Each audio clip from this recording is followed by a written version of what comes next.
Good evening. I'd like to call the July 15th, 2019 City Council regular meeting to order. Welcome everybody this evening.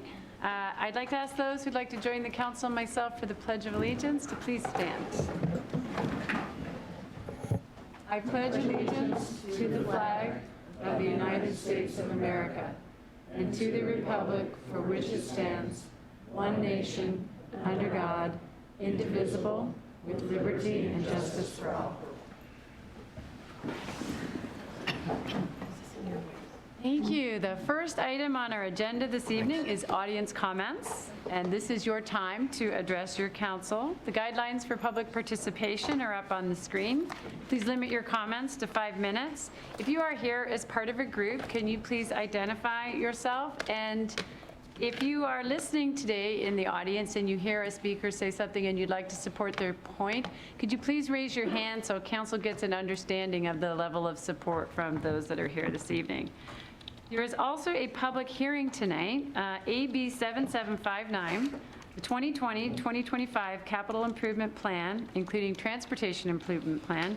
And if you want to comment on this topic, you'll have an opportunity to do that later in the meeting. Tisha, has anyone signed up to speak this evening? Yes, Julie Martin.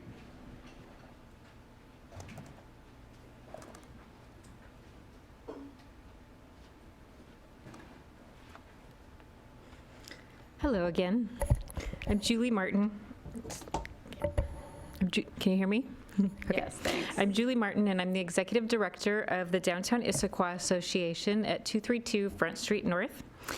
The mission of the Downtown Issaquah Association is to promote and enhance the vitality of historic downtown Issaquah through programs and events that celebrate our unique culture. Isn't that an awesome mission statement? It's awesome. It's very fun to fulfill. I'd like to give the council a brief update on how the Downtown Issaquah Association has worked to fulfill its mission and partner with the city during the second quarter of this year. We have held several events such as Keep Issaquah Beautiful Day, the Wine Walk Series, Make Music Day Issaquah, and Vendors on Front Street. Vendors on Front Street, as you know, brought over 600 cars and over 7,500 attendees to Front Street. The local restaurants and merchants reported to us that their busiest day of the year, or second only to Salmon Days, is the day of vendors. 2 local restaurants reported having lines of one had over 25 people waiting and one had over 40 people waiting when they opened, and one restaurant even opened a half an hour early. Make Music Day and the Wine Walk Days brought people from all over the region to Old Town to enjoy the culture of music and visual arts here in Old Town Issaquah. Many of them also visited local shops and restaurants. We appreciate the council members and commissioners who join us at events, both as attendees and as volunteers. The Downtown Issaquah Association participated in key stakeholder meeting of the Creative Arts District application process. DIA is a liaison between the city merchants and building owners on the Streetscapes program. We are working to complete a business and merchant catalog and update the parking map. I had a slideshow, but I didn't get it there by 5 o'clock. So on the slide, it also mentions that as part of the Old Town Sub-Area Plan, number 4 action program, where to work with the DIA is to work with the city on parking analysis to increase public parking availability and update private parking requirements of the new development, which is why we're working on that catalog and parking map. Market the historic downtown Issaquah and support the DIA Association. Fund and build the remaining portion of Phase 1, Phase 3, and Front Street of Downtown Conceptual Plan. Amend the Downtown Streetscape Conceptual Plan to require lighting and utility poles to be consistent with Old Town character. Continue implementing in partnership with DIA recommendations from the Downtown Streetscape Conceptual Plan. So as you can see, we play a big part in that streetscape plan. Fund and build Phase 2 and the remaining future phases of the Downtown Streetscape Conceptual Plan. That's a tongue twister. DIA activated community involvement this quarter. Between April and June, DIA activated 325 volunteers for a total of 1,424 hours of service to the Issaquah community. This included events, Keep Issaquah Beautiful Day, flower baskets on Front Street hanging, and committee meetings. All of the flowers that you see, the beautiful flowers on Front Street, are 100% donor-funded and volunteer installation. Art by Fire brought David Salvadori, an 11th generation Italian glass artist, to Old Town Issaquah. While he was here, he gave glass working demonstrations, met with local glass artists, and attended a reception hosted by Dia at the historic Shell Station. I hope to see you Thursday evenings at the historic Shell Station for Gas Station Blues, and Sunday the 25th of August at Confluence Park for Confluence Music Festival. Dia is proud of the work we do as a city partner, and on behalf of the Dia Board of Directors and myself, thank you for supporting the work we do. Thank you, So, Julie. I did print out the slideshow, which I will leave, so you can That is look, great. If look you at want the to bring pictures. Yes, if you want to bring that up to Tisha, that'd be fantastic. And some Gas Station Blues schedules. Thank you very much. No one further has signed up to speak.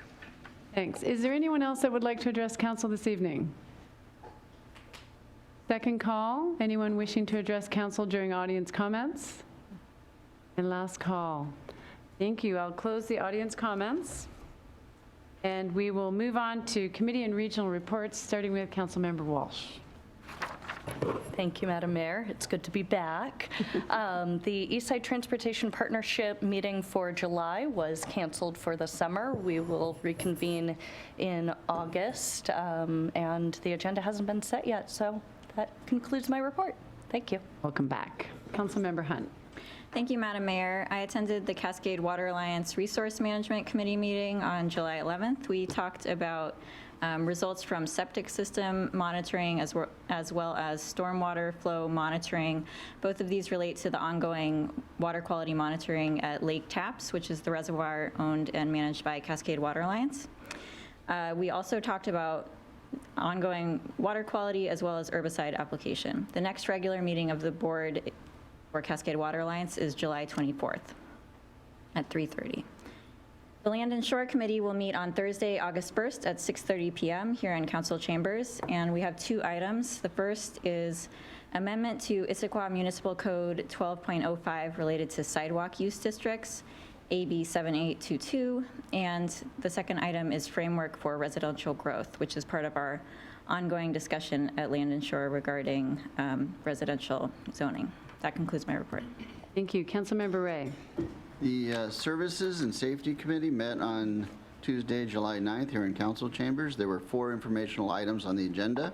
We received an update on the garage, a teen cafe, an update on the hazard mitigation plan, economic development plan update, and a parks update that focused on the bike park, the dog park, and Green Issaquah. The next meeting is currently scheduled for August 13th at 6:30 here in council chambers, and that concludes my report. Thank you. Councilmember Winterstein. Thank you, Madam Mayor. I have 2 reports. Quick. First, the Council Infrastructure Committee, which normally meets, would have met this Thursday. That meeting has been canceled due to no items on the agenda. Next, the Puget Sound Regional Council's Growth Management Policy Board met last Thursday on July 11th at PSRC headquarters in Seattle. And at that time, the board did direct staff to prepare the draft Vision 2050 plan for a 60-day public review period. During the board meeting, we discussed proposed revisions to the draft multi-county planning policies and actions, as well as policies and actions around the regional growth strategy preferred alternative. A slightly modified version of the transit-focused growth alternative from the environmental impact statement was recommended as the preferred alternative. PSRC staff is now working to compile all materials into a draft plan scheduled to be released for public comment this Friday, July 19th. Comments on the draft plan will be reviewed with the Growth Management Policy Board in the fall, and the board will have an opportunity to continue refining the policies and actions and the regional growth strategy before a final recommendation is made later. The next meeting of the Growth Management Policy Board is the first Thursday in September, the 5th. That concludes my report. Thank you. Councilmember Goodman. Thank you, Madam Mayor. Last Thursday, I, along with Councilmember Ray and the mayor, attended Eastside Fire and Rescue's Board of Directors meeting, monthly meeting. We had several interesting things on our agenda. The first, 3 items in particular are of interest to the community, I'm sure. On July 17th, from 2 to 4 p.m. at the North Bend Library, Eastside Fire and Rescue will be providing a demonstration of their new drone they received this year. I'm sure that will be a very interesting presentation because we saw some videos and it was quite amazing what it can do. The second item of interest to the community I talked about a couple of months ago it's called Community Connect, and it allows the community to sign up through Eastside Fire and Rescue's website for providing information to first responders about your personal circumstances at your place that might help first responders when they get to your place if there is an emergency. And it's right on the front page of the website, Eastside Fire and Rescue. It's eastsidefire-rescue.org. And so I would encourage people to go look at that. And also at the meeting, we were able to be there with an award that was presented to Chief Clark. It's an award called I think it's called the Patriot Award, and it is an award that a very few of these are given out each year. I think it might be about 15 nationwide. It is the highest award that is given out by the Secretary of Defense each year, and it is awarded to those people who provide support to our military personnel. So congratulations to Chief Clark. We also had 2 other items of business on our agenda. One is an initial discussion on governance. Right now, Eastside Fire and Rescue is comprised of 5 members, and we are governed by an interlocal agreement. There are some other options for a governance structure, and those discussions are anticipated, future discussions are anticipated to happen for the rest of the year, and there are some options other than our local agreements that Eastside Fire and Rescue members will be discussing at the board, and we will be bringing those back to the council as soon as we have more in-depth discussions. We also had a discussion about mutual aid, and this is about some issues that are ongoing involving Falls City and Snoqualmie, and that topic will be discussed in more detail at a committee meeting that is July 31st at noon at headquarters. And that's my report.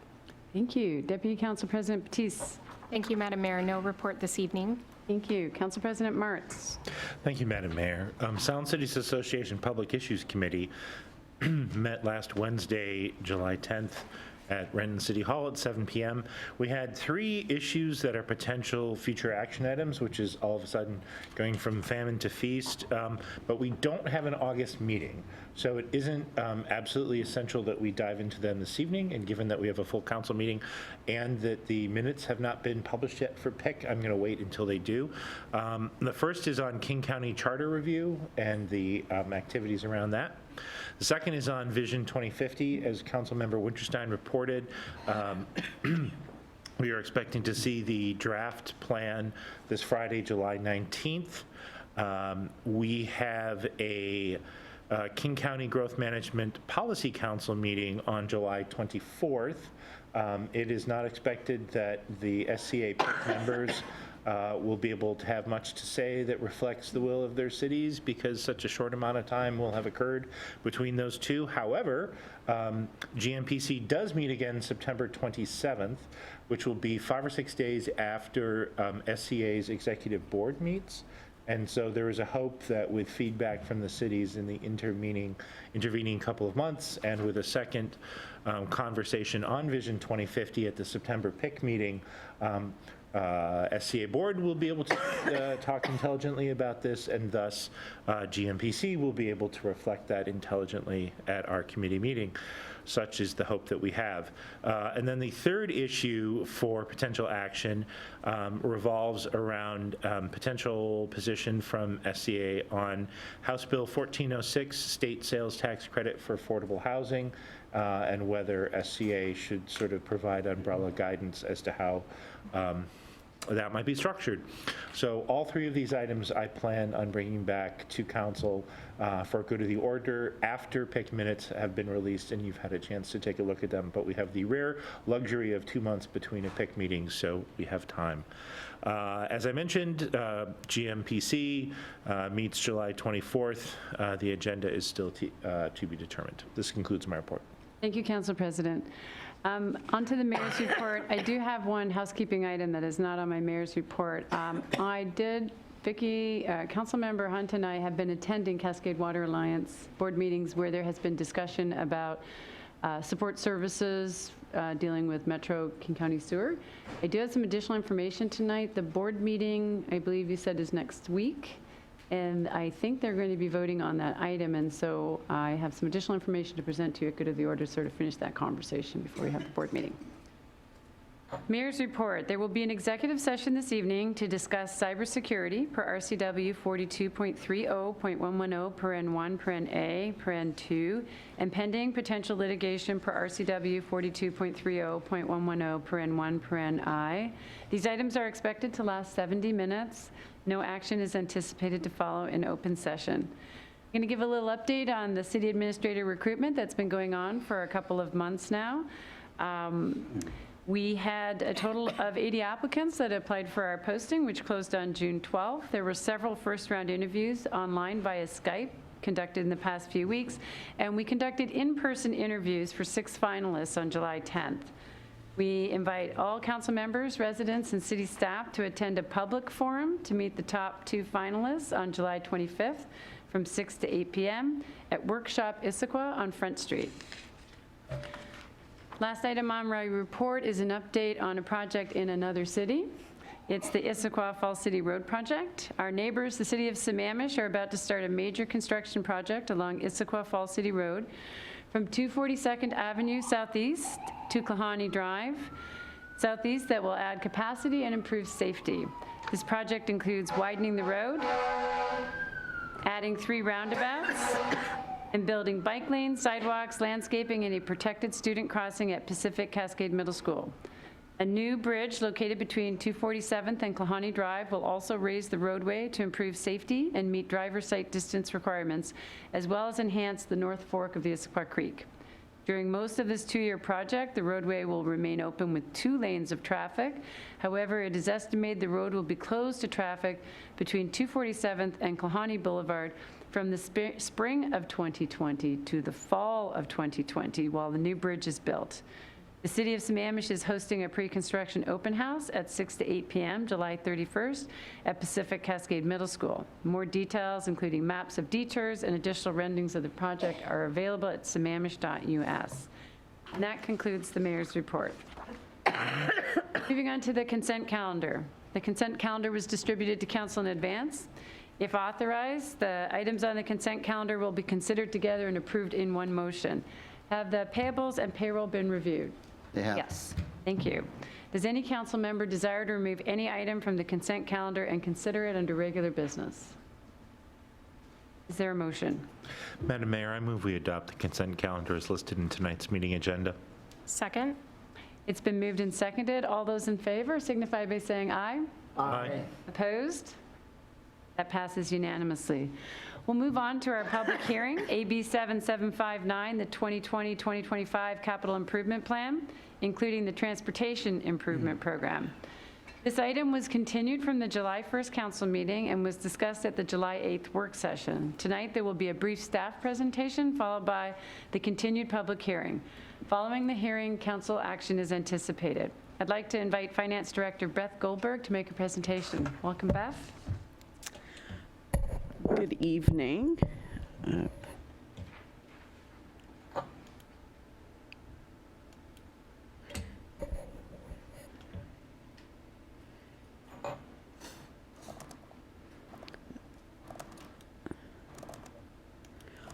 Okay. Good evening, everyone. We meet again to talk about the 2020 to 2025 CIP. The purpose of tonight's presentation is to provide you with a brief overview of how we got to this evening and what is being presented to you for adoption. Going to cover a brief overview of the process up to now, an overview of the projects that changed from the original proposal, and then next steps.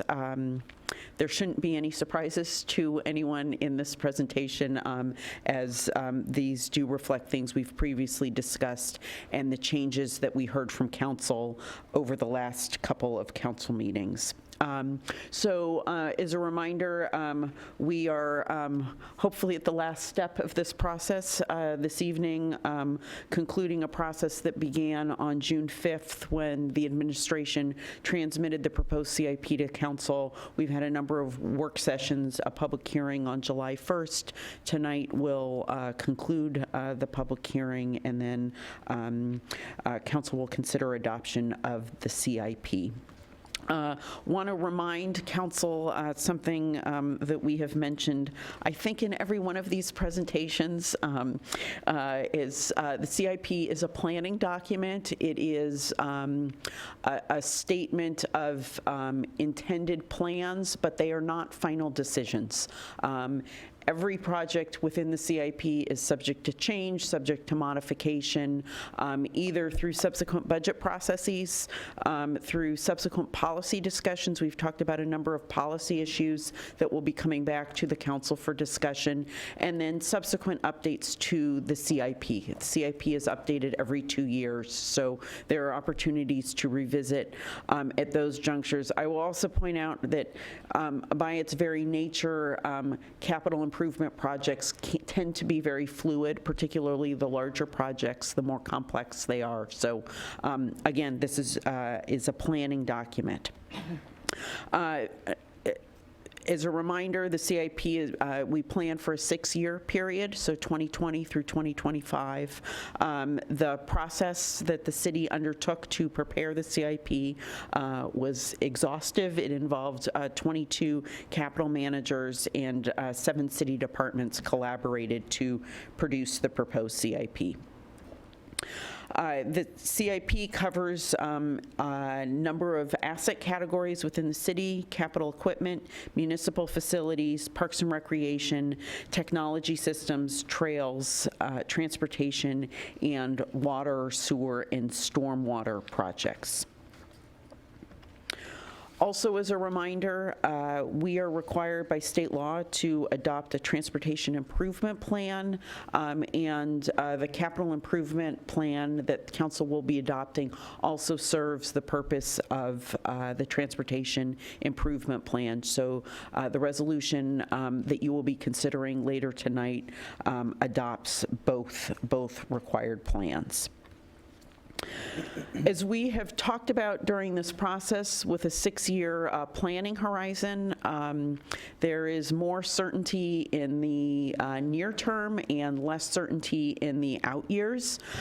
So we paid particular attention to projects in 2020 and 2021 and made sure that the revenues and expenditures balanced out in those years. As you get into the out years, again, because this is a planning document, we've identified a number of projects that and needs that the city is facing for which we don't have revenue sources. And this is very typical for a CIP.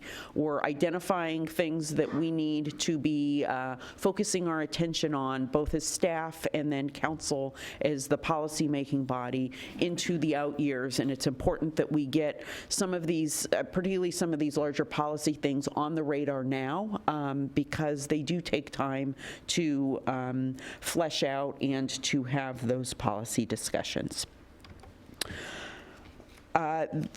So we proposed a number of projects within the CIP, and at the June 24th work session, Council expressed a desire to accelerate work on Southeast 43rd signal improvements from commencing the project in 2021 to commencing the project in 2020. In order to do this, this means changing the funding source from the proposed Transportation Benefit District package to existing general fund debt service capacity. In order to accommodate that desire by the council, we did have to make some other changes to the CIP, and they are listed on this slide. PK 12, Valley Trail and Creek site acquisition, PK 32, Hillside acquisition, TR 38, 3 trails crossing. All of those are now shown as unfunded in the out years, 2022 through 2025, in order to free up sufficient existing debt service capacity in order to accelerate work on Southeast 43rd. In addition, we've reduced the amounts of costs funded through general fund supported debt in 2022 for the new fire station.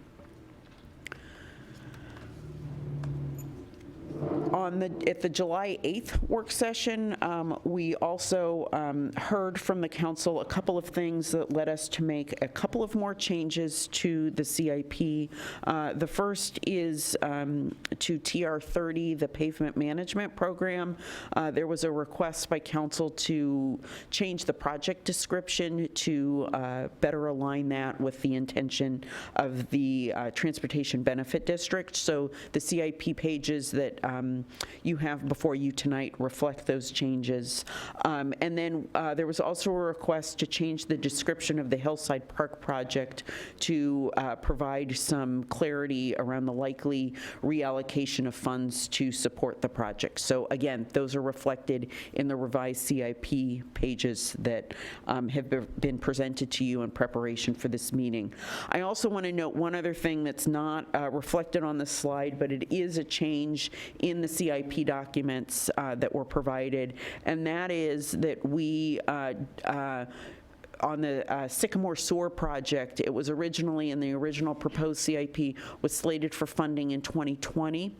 The revised CIP that we presented to you now reflects funding for that project in 2024, and that reflects the discussion that council had on July 8th on the Sycamore Sewer project about the need for more time for planning on the project. So we've pushed that project out so that council has that planning time and time to have that policy discussion.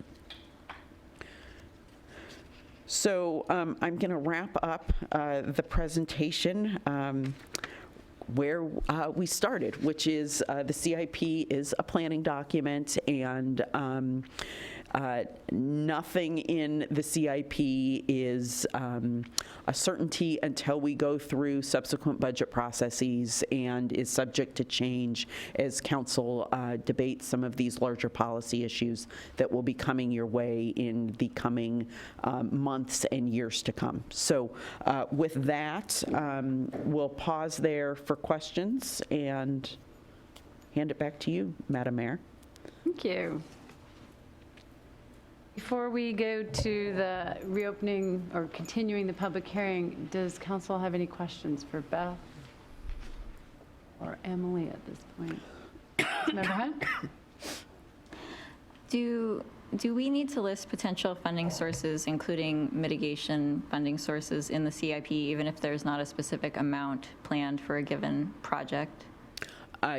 No, we don't. Okay. And then also, can REIT 1 and mitigation parks be used as potential sources of funding for acquisitions, both Creek and Hillside projects? Yes, they can. City Administrator Moon? I just want to clarify, on mitigation funds, it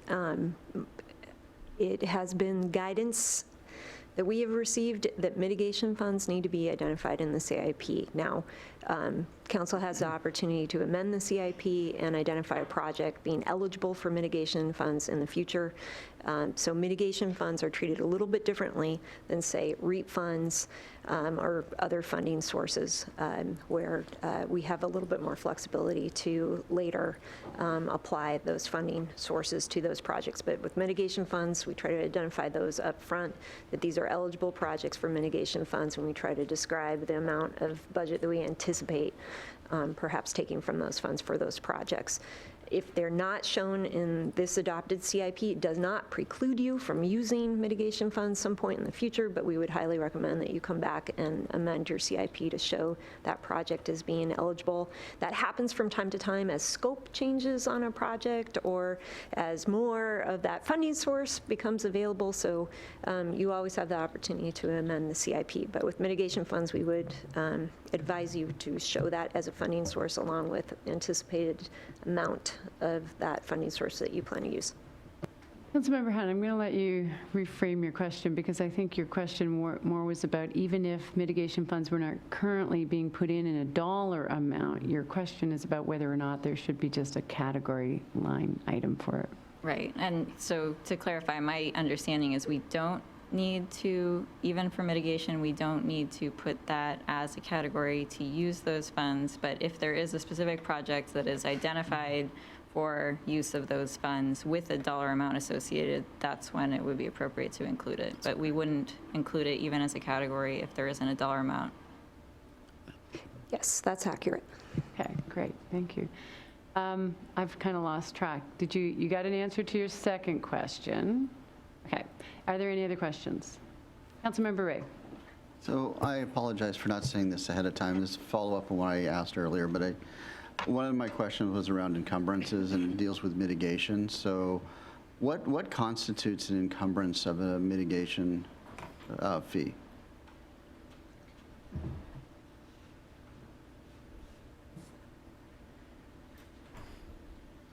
The statute doesn't define encumbrance, but I would take it to mean an encumbrance would be when you are legally obligated to pay the fees. So if you had entered into a contract and you were legally obligated to do that, or if you had pledged the fees to pay bonds or something like that, that would be encumbering the fees. Great, thanks, Sean. Are there any other questions? Councilmember Goodman. Thank you. So we talked about the Sycamore sewer being pushed out a little bit. This is a capital improvement planning document, and at the meeting that we had earlier this month, there was talk about code changes. So those would not, as I understand it, not be in this document because those are not capital projects. So at what point might the council expect to see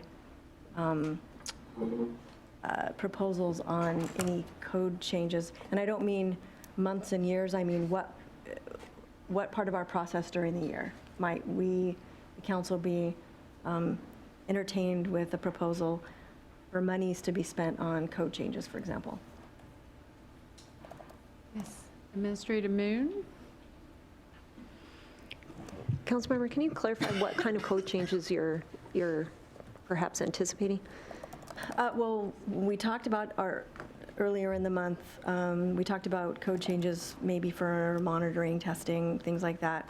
And I guess what I'm really getting at, and maybe I should just say is this correct, it would be something that we would probably need to appropriate money for unless there was, that would be at budget time, right? And so is it, or if it's on the planning calendar and we don't need to necessarily have any more staff time. What I'm really getting at is for folks in the Sycamore area who are wondering if there could be anything else between now and then, between now and what's in the capital or the CIP, it's possible between now and then that we could see proposals for code changes. Correct. Okay. Correct. Thank you for that. I don't think we have set forth a schedule. I may ask the mayor, who was able to attend a meeting I was not able to attend today, to fill in any blanks, but that is the next scope of work that we're intending to do, is go and collect the additional data that was described, shape up some policy recommendations, fine-tune the ones that we have given you, but but fill in some gaps as well, and strategize about the way in which we can move toward a better state.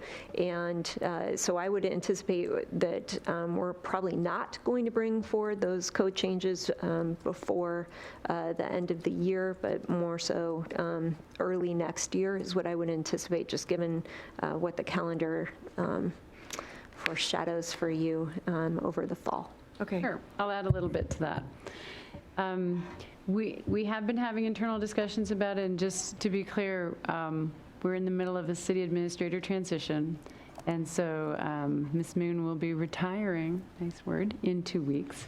I have been working with our deputy city administrator, talking with staff about what the next steps look like, because conversations last year with the Sycamore neighborhood contained multiple items, and now things are being pulled apart. I think the intent is in this year to come back with an open house. There is still discussion on what that might look like, on what potential testing changes might look like, what possible code language might look like, thoughts of having council attend the open house with the community, and looking at a timeline that is maybe within 2 quarters long of approving code. So well in advance of any consideration of a capital project, even for the following year. So that conversation is ongoing and still moving forward.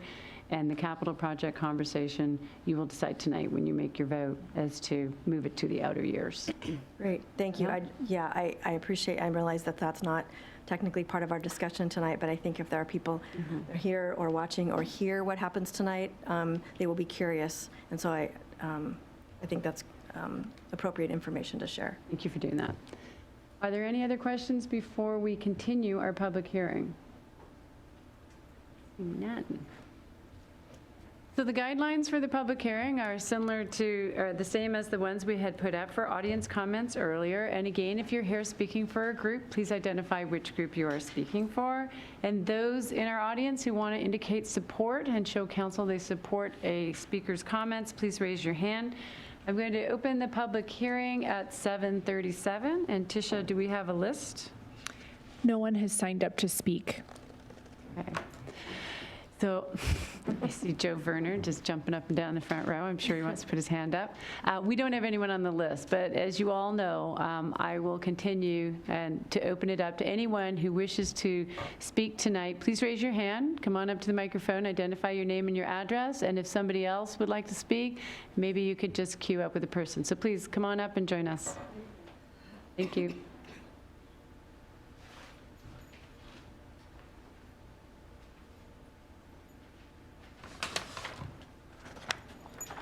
My name is Neoma Lawrenson, and thank you for being here with all of us this evening. Mostly, I am here to thank you for listening to the folks from Providence Point for many years. It is my fondest hope that you do not have to listen to us again next year. I also would like to publicly thank 2 people, Ernie Wolf, who you know pretty well by now, I'm sure, as he's been attending your meetings forever, and Daphne Gran, who's also in the audience today, who have done a tremendous amount of work for Providence Point to get that light. As I waited for 17 cars to go past me before I could exit my village this evening, I thought to myself, maybe next year at this time, the light will turn red for them and green for me, and I can just go. Thank you. Thank you so much. And there are some hands up in the air. Is there anyone else that would like to address us this evening? Second call. Would anyone like to address the council on this topic? Sure, sir. Come on up to the microphone.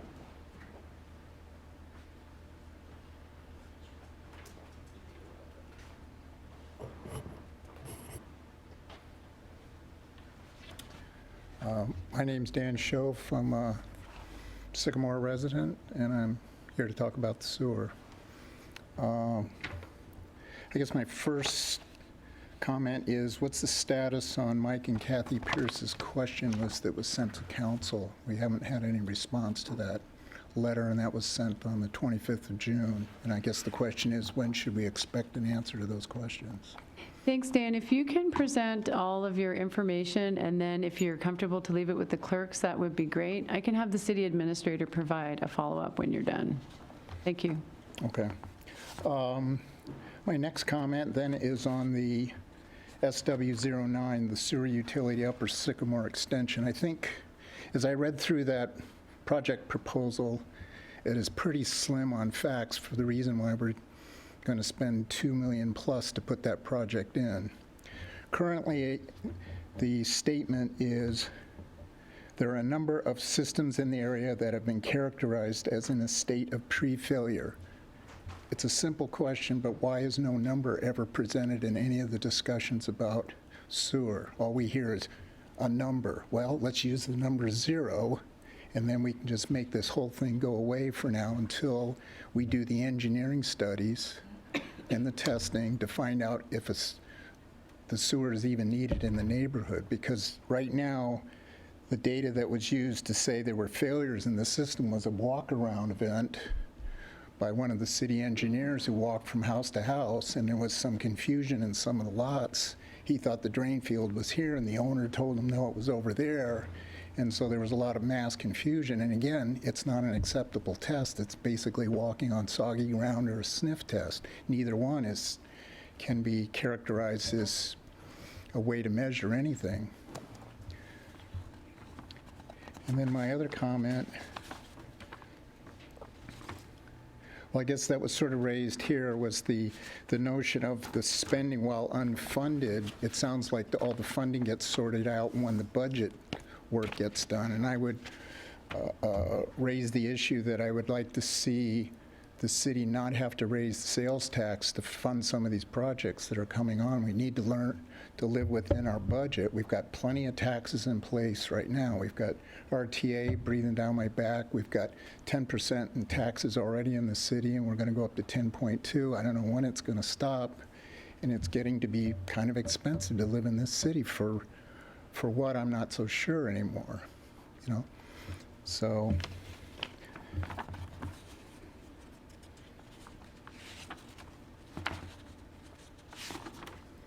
I guess that's all I have. Thank you. Yeah, did you want to leave your notes with, is there information in there that you would like to leave so that we can answer questions? Okay, No. Thank you. Thank you. Thank you very much. City Administrator Moon, before we go on, I do remember seeing the comments that were submitted by email by the residents that were being referenced, and I thought I saw a response, a follow-up response as well from City Administration saying that it would, thank you, lots of questions, and it would take some time to get back to it, so maybe that information hasn't gone back to the neighborhood, but I'm pretty sure it's a real detailed list of questions. Madam Mayor, it was. I will have to look and see what sort of response was sent out. It was directed to the city council, but that's all I can say at this point. Okay, thanks. Thank you for bringing that up, Dan. Is there anyone else that would like to speak this evening? Joe, come on up.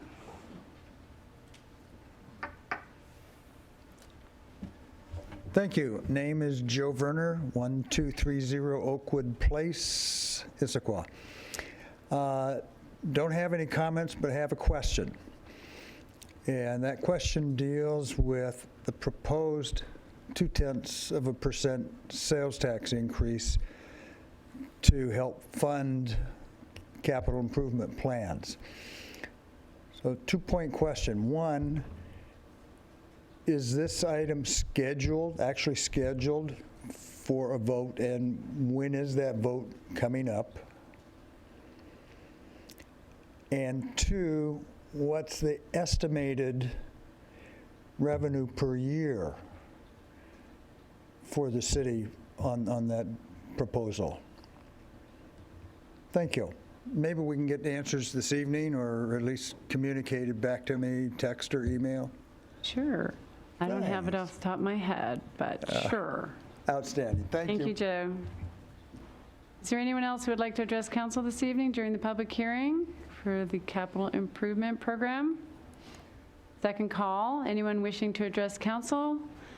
And final call. So we will close the public hearing at 8:44. 7:44. Thanks. Need a digital clock. Thank you, Tisha.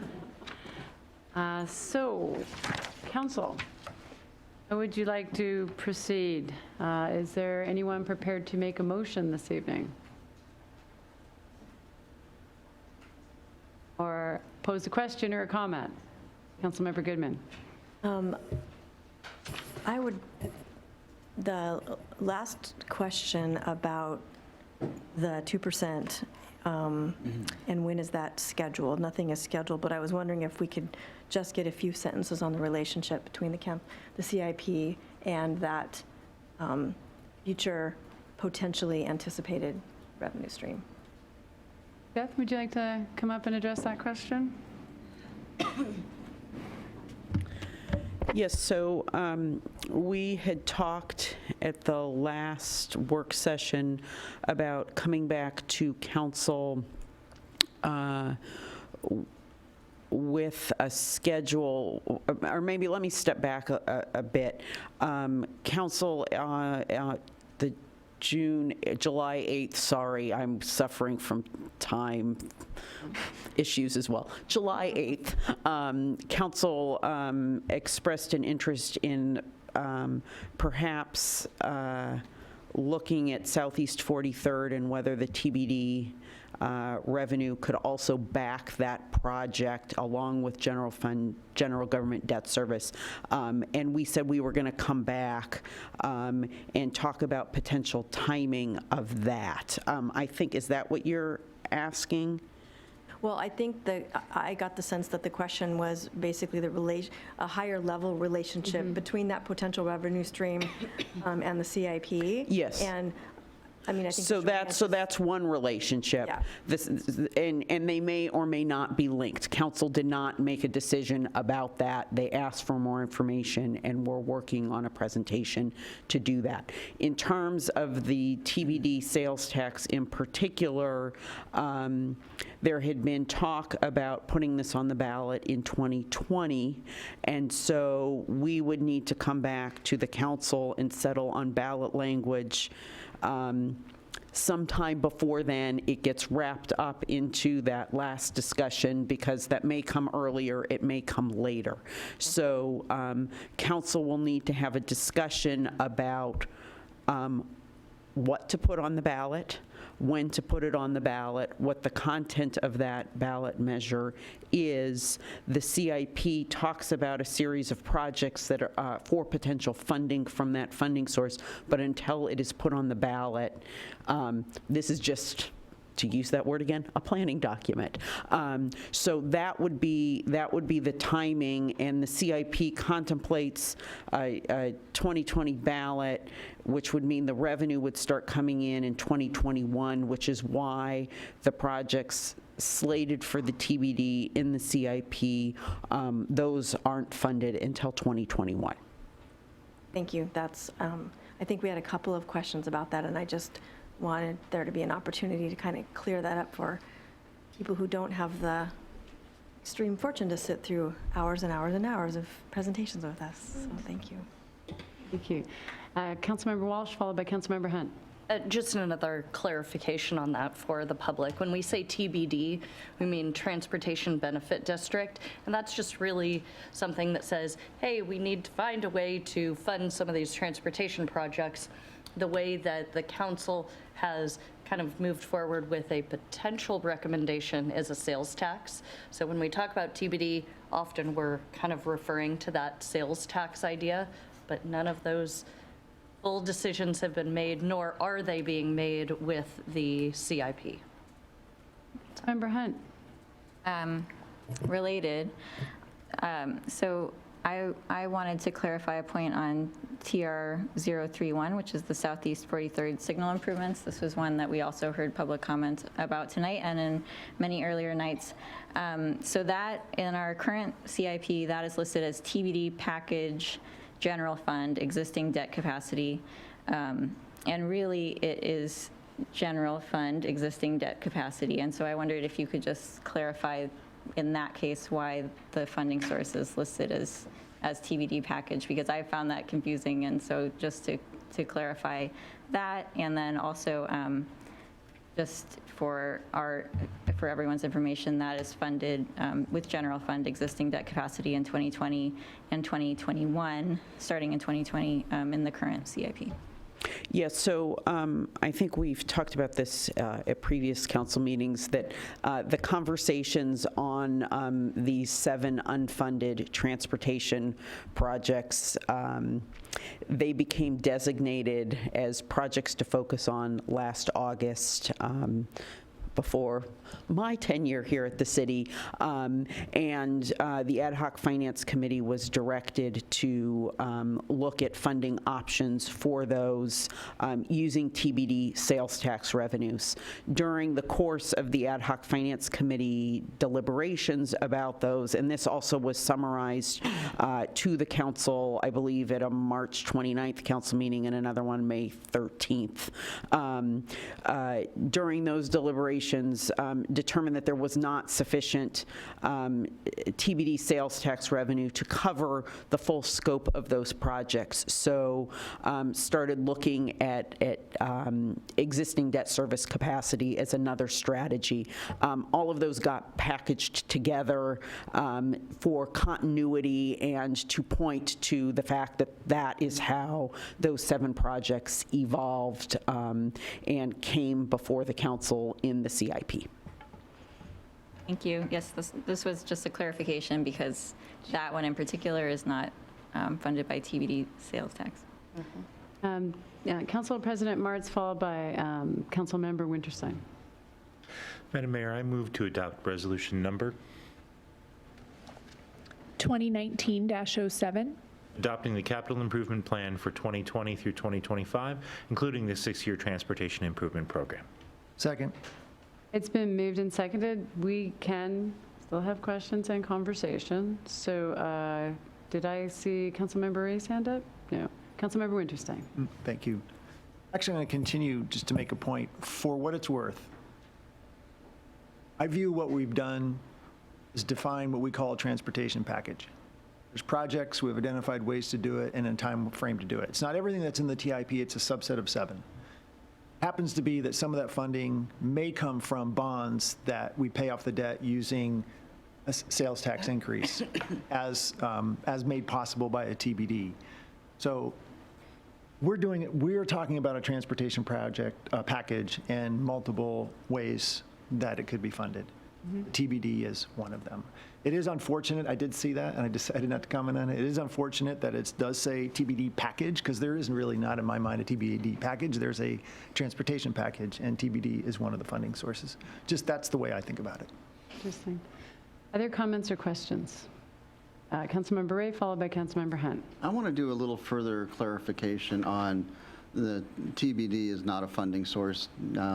TBD is the Transportation Benefit District. We will go to the voters, and it will be you who will decide whether or not we are going to do a 0.2% sales tax increase. One of the questions that we've wrestled or were asked when putting together this CIP was, did we want to plan with the assumption that that would happen? And we said yes, but if when this goes to you all to decide whether or not that's something you want to do, then we'll have to take the results of that and decide what impact that has on our capital improvement plan. So this is, as Director Goldberg has said more than once, this is a plan, and it is subject to many changes over time. So just a reminder, great clarifications. As we speak, though, we are speaking to each other up here, not directly to the audience. So make sure that you are addressing the mayor, addressing the council as you press on your comments. Thank you. Unless you have questions. Are there any questions or any more comments or points of discussion? Councilmember Hunt. I'd like to make a motion. Sure. So this is an amendment. I move to direct the administration to provide for council's consideration an alternative CIP in which general mitigation funds set to expire in 2021 would be used to fund projects other than the FC 022 consolidated city offices, potentially including but not limited to FC 018 Issaquah Highlands storage site and FC 020 parking building expansion. Second. It's been moved and seconded. Discussion. Councilmember Hunt, followed by Councilmember Walsh. Okay. Part of my motivation for making this amendment is that we just earlier today received information that we have $4.97 million of mitigation, general mitigation fund that is expiring in 2021. And currently, the amount that is listed in our CIP for using these funds for Consolidated City Hall is 4.4 approximately million. So in discussion with the city administrator earlier today, also found out that we have a few other projects in the CIP that would be eligible for this funding. That includes the two that I listed, FC018 Issaquah Highlands Storage Site and FC020 Parking Building Expansion, because they both provide capacity and therefore would be applicable for this source of funding. So this is new information that I just found out. I thought it was very important to our conversation. And I also think it's very important for transparency that we have a plan for how to use this much money coming up so quickly, in the event that we either do not use all of it or do not use it for the Consolidated City Hall plan. Even if we followed the CIP as it is here to a T, I think we would have some extra funds. So I think we need to think about this expiring funding. And then additionally, in the future years, we have expiring funding from general mitigation that we should also take into consideration as we do our planning. I am concerned that we haven't yet vetted this plan with the community. I'm concerned that we have a plan to go out to the community to discuss the Consolidated City Hall, but we really haven't yet done that engagement. It's 4.4 million in 2021, and then it's setting us on a plan for potentially $40 million for the work. This is a huge commitment, and I think it really needs to be vetted by the community. And then additionally, we've heard convincing arguments from consultants that there is an option to design build, which would be a different process and which we would not start until probably later than 2021. So what's represented in our CIP is a design bid build, and we have been presented with information that it would save us money if we decided to go forward with the City Hall if we did a different process that wouldn't start until later. So I really think we need to know what we can and can't do with these funds, and what we should do if it comes back that we have a different option for funding the City Hall, if the timeline would be different, or if we should do something different altogether.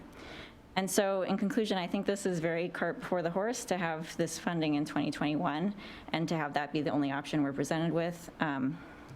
I just found out about a few other options that potentially could be applicable for this funding.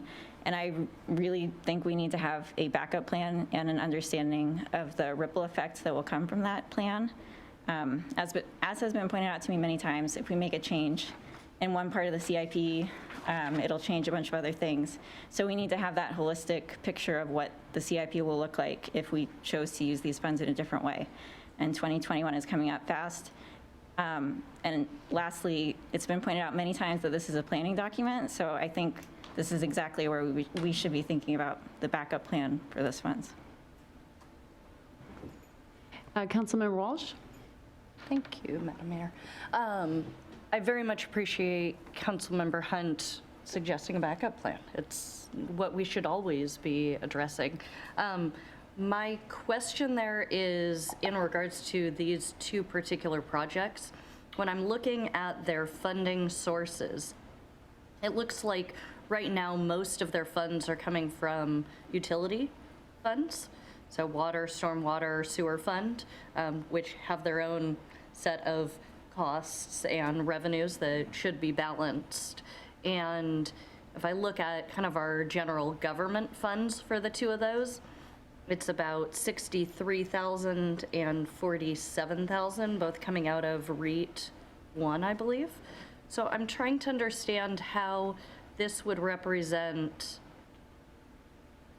anything more than $100,000 worth of additional spend of the general mitigation funds, and whether the proposal would be to replace some of the utility fund spending, which I'm not sure makes sense. Okay, so I'm going to ask City Administrator Moon to jump in here. I hear a couple of things. One is a concern which I think council has expressed for at least the 4 or 5 years that I've been around, that we want to make sure that when we collect our mitigation fees, we're able to use them, and we're hearing that again tonight, that the goal is not to have to return mitigation funds. And also the question about the replacement projects and whether or not that could be an option to use those mitigation funds fully, up to the $5 million. Sure. So those two projects do show our typical split in public works facilities or operations, where we have service areas that span a multitude of funds. So we have what we call the 30-30-30-10 split, which is 30% general fund, 30% water, 30% sewer, and 10% storm. That is how we typically pursue projects and operations that are shared across multiple funds when utility funds are involved. So Councilmember Walsh is correct. There's only a small portion of the project, that both of those projects that's shown in 2022 as being general fund sourced, that one could perhaps utilize those general government building mitigation funds for in lieu of REIT funds. Those two projects, we would argue, are capacity enhancement projects. Just for clarification for the audience, one would add bays, parking bays for equipment at Public Works. The portion of that might include, for example, street sweepers, which are on the general fund side. And then the second project was Issaquah Highlands Storage Site, which would allow us to store materials like sand and salt, some of which would be used, again, for street operations, which is general fund. Others would be used for stormwater and storm funds. So a portion of that project could be considered capacity, maybe not even that full amount that's listed for the general fund, if there was some thought that those projects are also covering existing deficiencies in service. In the future years, in 2023, the Issaquah Highlands Storage Site does show some potential expenditure from general fund as well, but still, including that does not get you to the $4.9 million that's shown in general government building mitigation funds. So it is correct. It doesn't solve the issue of trying to find a way to expend those funds in or by 2020, at the end of 2021, so that they would not have to be returned. So a few things would have to happen. You'd have to shift those projects up in the timeline, and you'd have to find additional projects, capacity building projects, of which there are none currently listed in the CIP. Most of our CIP projects are maintenance, taking care of existing assets. So this would also require that between now and this time next year, when we develop the budget and potentially make amendments to the CIP, that we are identifying other general government capacity projects that are currently not listed in the CIP. Council President Mertz. I share Councilmember Hunt's urge to engage the community on the future of city services, but I am going to be opposing this amendment. I think if we move forward on the main motion with the plan as it is in place, I am confident that we are capable of having a robust and meaningful conversation with our constituents about what we want the next 20, 30 years of city spaces for engagement with the public to look like. I think that I'm confident that we would not spend a dime of $4.4 million in 2021 until that conversation had occurred and a consensus had been developed, in the same way that we developed a consensus on the strategic plan. But I don't want to have that conversation with the public unless we have the ability to do something about it. I don't want to have that conversation with the public if we don't actually have the ability to take that feedback and do something with it in a timely fashion. And for that to occur, these monies have to be in the plan. This in no way forces us to make this commitment. I think this is a different kind of project than 56th. I think if you put money in for next year on 56th, I think we all agree that we've made an emotional commitment to what we've heard from the public. But what we've heard on the dais and what we've heard from the public about city services is to have a conversation. And to have that conversation, we have to move forward with the main motion and not with this amendment. I will say one last thing. A comment was made about the goal is to not return mitigation funds. I would say it a little differently. I think the goal is to be able to go to the public and say, these mitigation funds will be used wisely. And I believe that the city has a plan, and this council has expressed support for having that conversation with the public such that we can look people in the eye. And if it comes time to authorize that $4.4 million ahead of a 2021 spend, we'll be well prepared to do so. Thank you. Councilmember Goodman's hand. Thank you. So I want to clarify, or I have a clarifying question. So the proposed amendment would be an alternative in case the decision was made to not expend or some million. It's not to displace the potential for approving the $4 million. It's just, and my understanding is that we would embark on conversations with the public about whether we are, as a community, interested in a consolidated city hall. And if that answer ends up to be no right now, then we need to know, we need to figure out what we're going to spend mitigation, which is a lot of mitigation money on. If not that, what do we need, what are we going to spend it on before we hit a deadline of 10 years, it's either 7 or 10, of returning it. And so the issue is when we providing transparency to the public about what our plan B is. It's not to displace, it's not to change what the plan, and I'm plan A, plan B. It's not to change what the plan says now about what the plan A is, which is to keep that mitigation money in the plan for a potential spend on consolidated city hall. But if we don't do that, then what? And that's to provide transparency to the public about how we would spend millions of dollars, what the plan is for spending millions of dollars. At the plan today, what that plan would be, which of course is subject to change, but which we haven't identified yet. Am I getting that right? Councilmember Hunt? That is correct. So the motion is to provide for council's consideration an alternative CIP.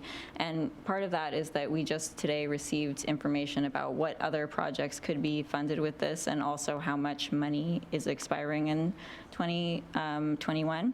So I think rather than me, for example, looking at FC 020 parking building expansion and saying, okay, so in 2023, we have $2.4 million expended from the sewer fund, is that in particular line? I mean, going through line by line, rather than hash that all out now, because there is a ripple effect and because it is a complicated planning document, I think that we would be better served by having an alternative and also be more transparent for the public to have a option to consider about how we would be using that money. So it would be an alternative plan to consider. Is the motion then suggesting that there would be no adoption tonight and that an alternative plan would return at a later date for adoption? That's my understanding, because we cannot actually consider in its entirety a plan that would use that funding for other projects. So the intent of the motion is to edit the draft in front of you and show the funding sources for mitigation as 2 other projects? Not necessarily. Those were the 2 projects that came up in conversation earlier with Administrator Moon, and I don't know if there are others that could potentially be funded. Okay, hang on one sec. Administrator Moon, and then Councilmember Ray, and then Councilmember Winterstein, Deputy Council President Batiste. Thank you. That's helpful clarification. I just want to also point out, council can adopt 2 CIPs. You have to adopt 1. So if you adopt 1 tonight and you still wish to see a plan that spells out alternatives, then if you chose to incorporate that alternative plan, you would amend your originally adopted CIP. So just can't have 2 adopted CIPs. You can't have a Plan A CIP and a Plan B CIP. So I want to make sure that that was clear. There aren't any additional capacity projects on the general fund side that we've identified that are in the CIP currently. So in order to identify other projects, we would have to have significant conversation about what other projects we could scope and cost estimate, et cetera. And so along those lines as well, we are in the midst, we have already kicked off our operating budget. And so it would be helpful to understand what's the timetable for returning an alternative CIP, because we are needing to incorporate by the end of this month for the operating budget preparation. Plus, our staff is needing to spend majority of their time now developing the operating budget. So just some clarification on the timeline, because if it was along the lines of what I understood Councilmember Goodman saying, it perhaps didn't need action. That alternative didn't need to be reviewed until perhaps later. So it's this question of when you would plan to adopt a version of the CIP. Use that clarification tonight. Councilmember Ray. So I have a couple of concerns with FC 022. One is, and I've mentioned this before, is why are we setting aside money to do design on a city hall or a city facility that we don't intend to build until something beyond 2026, so 5 or 6 years beyond when we would do the design work. So I understand the desire to spend available mitigation fees before they expire, expend before they expire, but I don't want to expend them on something that is, of my mind, dubious value to the community. So I think that it's worthwhile taking the time to say, the information that we had $4.9 million in mitigation fees that was due to expire in 2021 was new information today, and that really does change the discussion. So is there a better place to spend that money on capital and city facilities that we should be considering? And I think that is what I was taking as the intent of this amendment, was to say, you know, it's not about these 2 small opportunities that are currently in the CIP. It's, is there a better place, is there a better use of the $4.9 million in mitigation than to do design on a city hall that's 5 or 6 years away? Good. I'm going to just ask the city administrator to clarify on that. When you go beyond the design years and it's currently showed unfunded, I go back to something Council President Martz said, which was really important to him, was understanding in going forward with a project like that, he'd want to know how it's funded.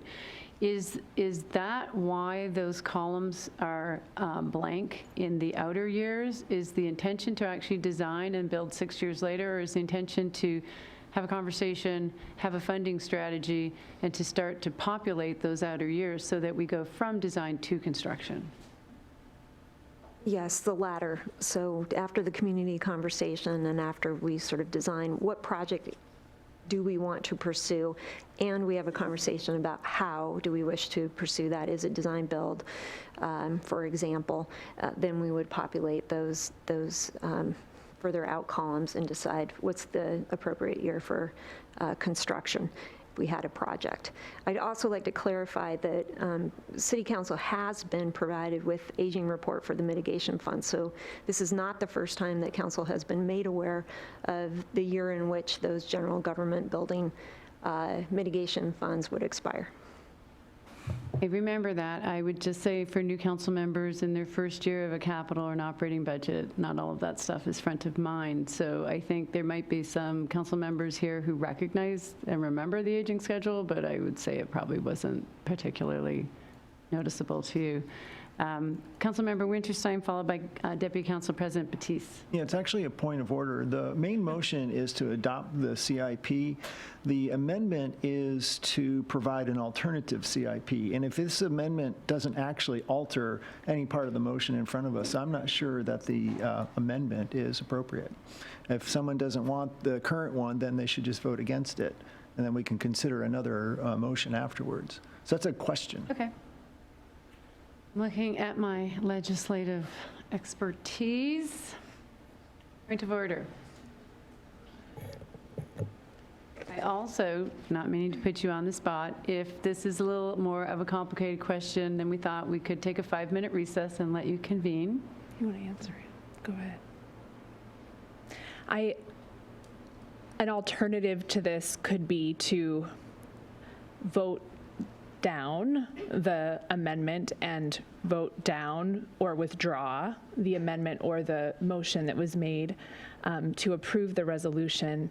I think if the council is, and the mayor is agreeable to consider this germane to the main motion, you can proceed to consider it. So if there could be a ruling that it's not, if you wanted to rise that point, or you could proceed to consider it.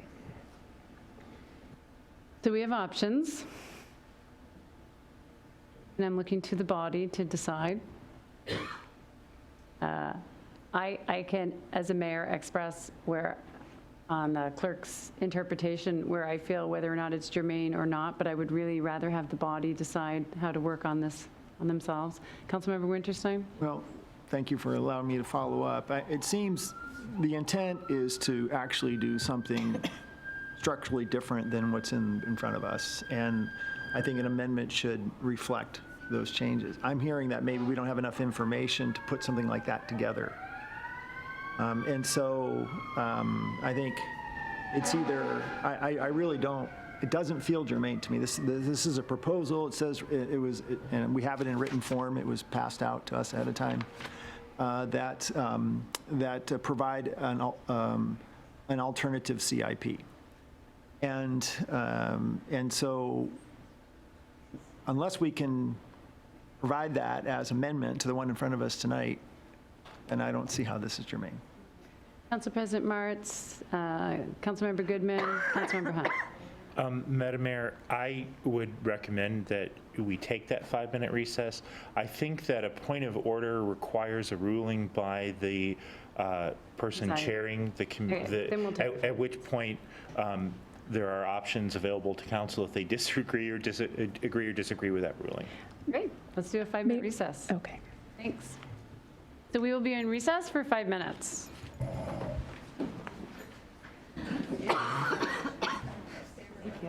Wasn't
So we are back in session from our recess.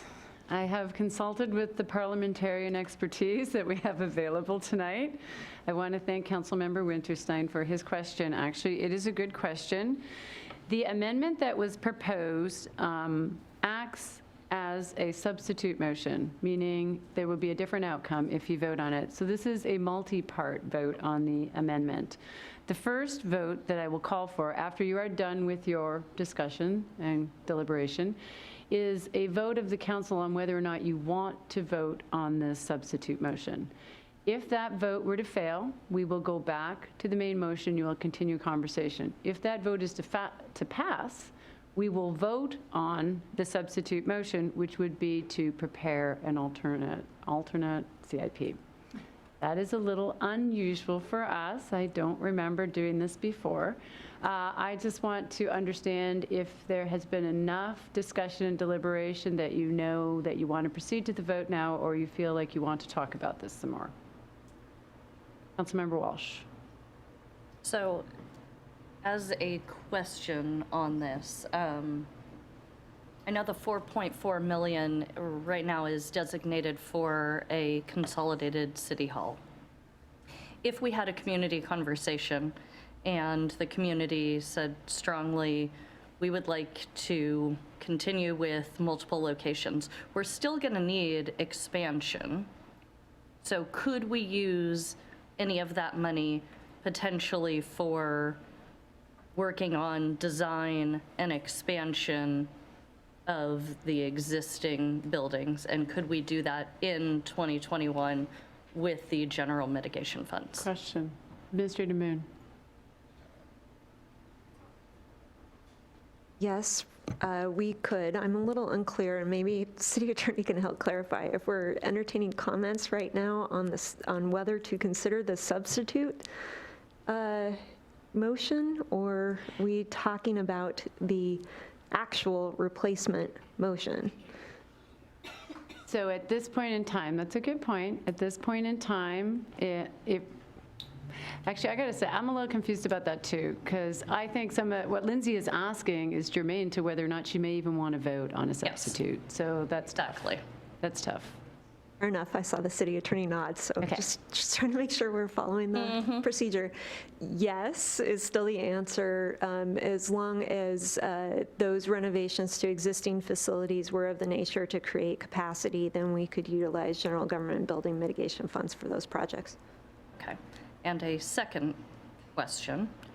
Some of the other projects listed here and potentially other capacity building projects that might be identified at another time. If those come up after we adopt a CIP, could they potentially use general mitigation funds, which I assume would require an amendment to the CIP?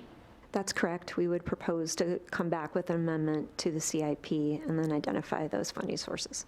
Okay, thank you. Other questions, comments? Deputy Council President Batiste? So we had talked a couple times about not right now we don't have capacity building projects identified. I was just wondering if I could learn a little bit more about that. Is there a reason that we don't have anything identified right now, but there are things in the queue? Or I just wanted to better understand that. Sure. I would anticipate that we have some projects in future years. We spend most of our time trying to plan the first 6 years of the CIP. But if you turn to, for example, the Park Strategic Plan, I think there are some potential projects into the future that were identified in the Park Strategic Plan that are capacity building projects that Park Strategic Plan identified not as a near-term project, but a longer-term project. Only the near-term projects are reflected in this draft CIP. I'll give you an example. We have spoken about the potential to add on to the Bohm Pool, to add another meeting room, party room, swim team room. That would generate a capacity enhancement. And I would expect that project to then be eligible for mitigation funds. So we've had some conversation. Those projects are not shown in the CIP currently. So the projects that are listed for those first 6 years, as I spoke about earlier, the only two that I see as being potentially eligible for mitigation funds are those two projects. Did I answer your question? Yeah, I think so. Then I just had a clarification that I wanted to address to Councilmember Hunt, so I can better understand, because we do, in the language for the motion, we do have it, you do have it listed as an alternative CIP, but then it also talks about would be used to fund projects other than, and I just want to make sure that the intent was additive to, we've got the 4.4 and $1 million, and we're trying to look for additional projects that could be dealt with. So the intent is to understand, first of all, which projects could potentially be moved into this time frame, or that money could be encumbered in the time frame it would need to be encumbered in, which projects would be eligible for that, and then also to understand the ripple effect in terms of what that would do to the rest of the CIP if it were funded differently, because it has been pointed out to us many times that it's very complicated, and you make one change one place and it changes many other things, and I think it would allow us for more options. And then I think in regards to if it's purely the I guess 0.5 million, that is the $500,000 in addition to what's currently in the plan, or if it's the entire amount. I am interested in seeing which projects are eligible to be moved into that time frame. And if it turns out that that's only the amount in above 4.4 million, so if it is less than 0.5, then I think it makes sense that we don't have anything else identified. But if it were that there are other projects that are in there and I still don't have a good understanding of that, then I want to know what our options are. And I think it's a bigger conversation, and I'd rather have all that information to make a good decision. Questions, comments, Council President Mertz? I'm confused. The alternate CIP in which general mitigation funds set to expire in 2021 would be used to fund projects other than FC022, but you're saying that in your alternate version, FC022 would still be in or would not be in? So I do not have a complete understanding of which projects, aside from the two that I listed, I don't have an understanding if there are other projects that would be able to be funded or to have money from this fund encumbered in 2021. So I would like to have that information. It sounds to me like it's possible that it's less than 0.5 million other projects that are currently identified, in which case I think it makes sense in that alternative CIP to fund other projects with the mitigation funds in the amount of less than 0.5 million, and then also keep FC022 in the plan. I mean, I think that makes sense because we don't have other capacity projects in there, but I also need to have that information, and this is, in my estimation, my best way of getting that information and looking at a CIP that is funding, that is using this mitigation funds for capacity building projects in 2021. Deputy Council President Batiste? So I guess my question is, if we are to go forward with the main motion and we have the funds that we've identified in 2021 that are focused on the consolidated city hall, but then we have more money than that has to do with impact fees that are expiring. In that case, if we don't have anything identified, would it be something where those would then come forward that we at that time, or I'm Question. trying to. Administrator yeah. Moon? Thank you. So we have ample work to do to figure out exactly how much is needed for design because we don't know what we're designing yet. So that even that 4.4 is not likely to be spot on to what would be needed. We need to scope that project first. If, after scoping a project that council concurred with, we had not identified full utilization of the $4.9 million, then it is highly likely that city administration would come back and say, okay, there's an increment that still hasn't been allocated to projects, and we would identify a couple other projects that could potentially use those mitigation funds for your consideration. Thank you. Additional, Council Member Goodman? Thank you. So I just want to be clear on if the amendment passed, or if the substitute passed, what it would come back would be a revised CIP that then would give the council two options from which to choose, the original proposed CIP and an alternate? No. It would just be to come back with a, and so then if the council at that future time, let's say it was added onto a meeting or a special meeting, decided against that new proposed alternative CIP, then would we have to go back again and revise, come back? So if what is a hearing required to amend the CIP? Good question. So later on, we amend the CIP, what's the process?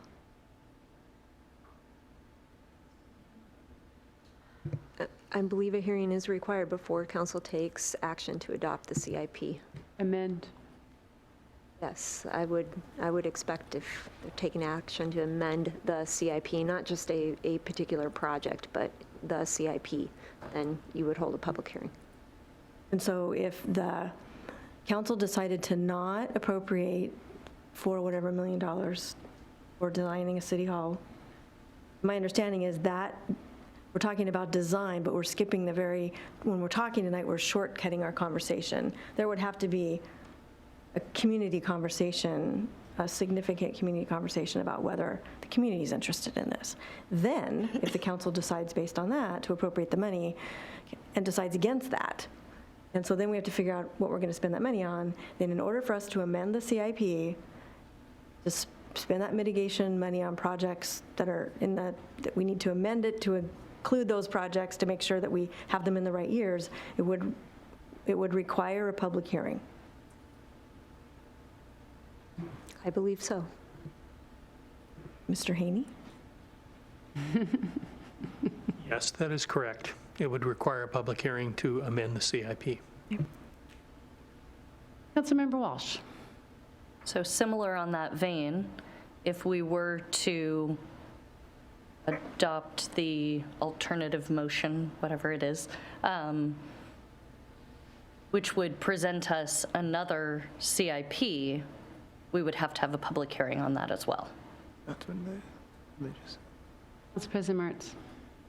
So I would like to ask the administration, if we adopt the alternate motion this evening, we would not be adopting a CIP this evening. Correct. And can the administration please speak to the timing implications for the fall budget of delaying this vote this evening? I think generally speaking, considering we'd have to have notification for a public hearing, we would be trying to fit that all in before the end of July. So we need to have the information by the end of July to feed into the operating budget. So we would be, as Councilmember Goodman said, looking for a special meeting or an add-on to a meeting. However, we could do that and meet our notification requirements. But follow on. But that isn't just, it isn't like we have a bill this evening that we would be noticing, right? There would be staff work, and the question is how much staff work to prepare this alternate CIP? City Administrator Moon? I would just expect we would have to table much of the work that we have on our plates right now in order to have a conversation about what other projects are out there in somebody's mind for contemplation, because again, there are only two projects, other projects that are identified in the current CIP that are eligible.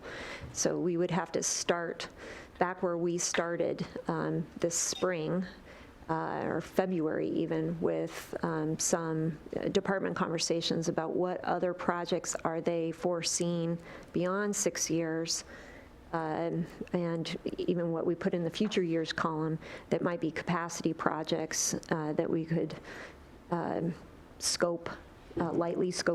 lightly cost estimate, and bring back to you in that alternative CIP. So I don't have a good sense of how much effort that would take. I think some departments are in better position than others, like Parks Department has already identified those long-term projects. They can probably pull some of those out relatively quickly, but that's only one area of general government operations.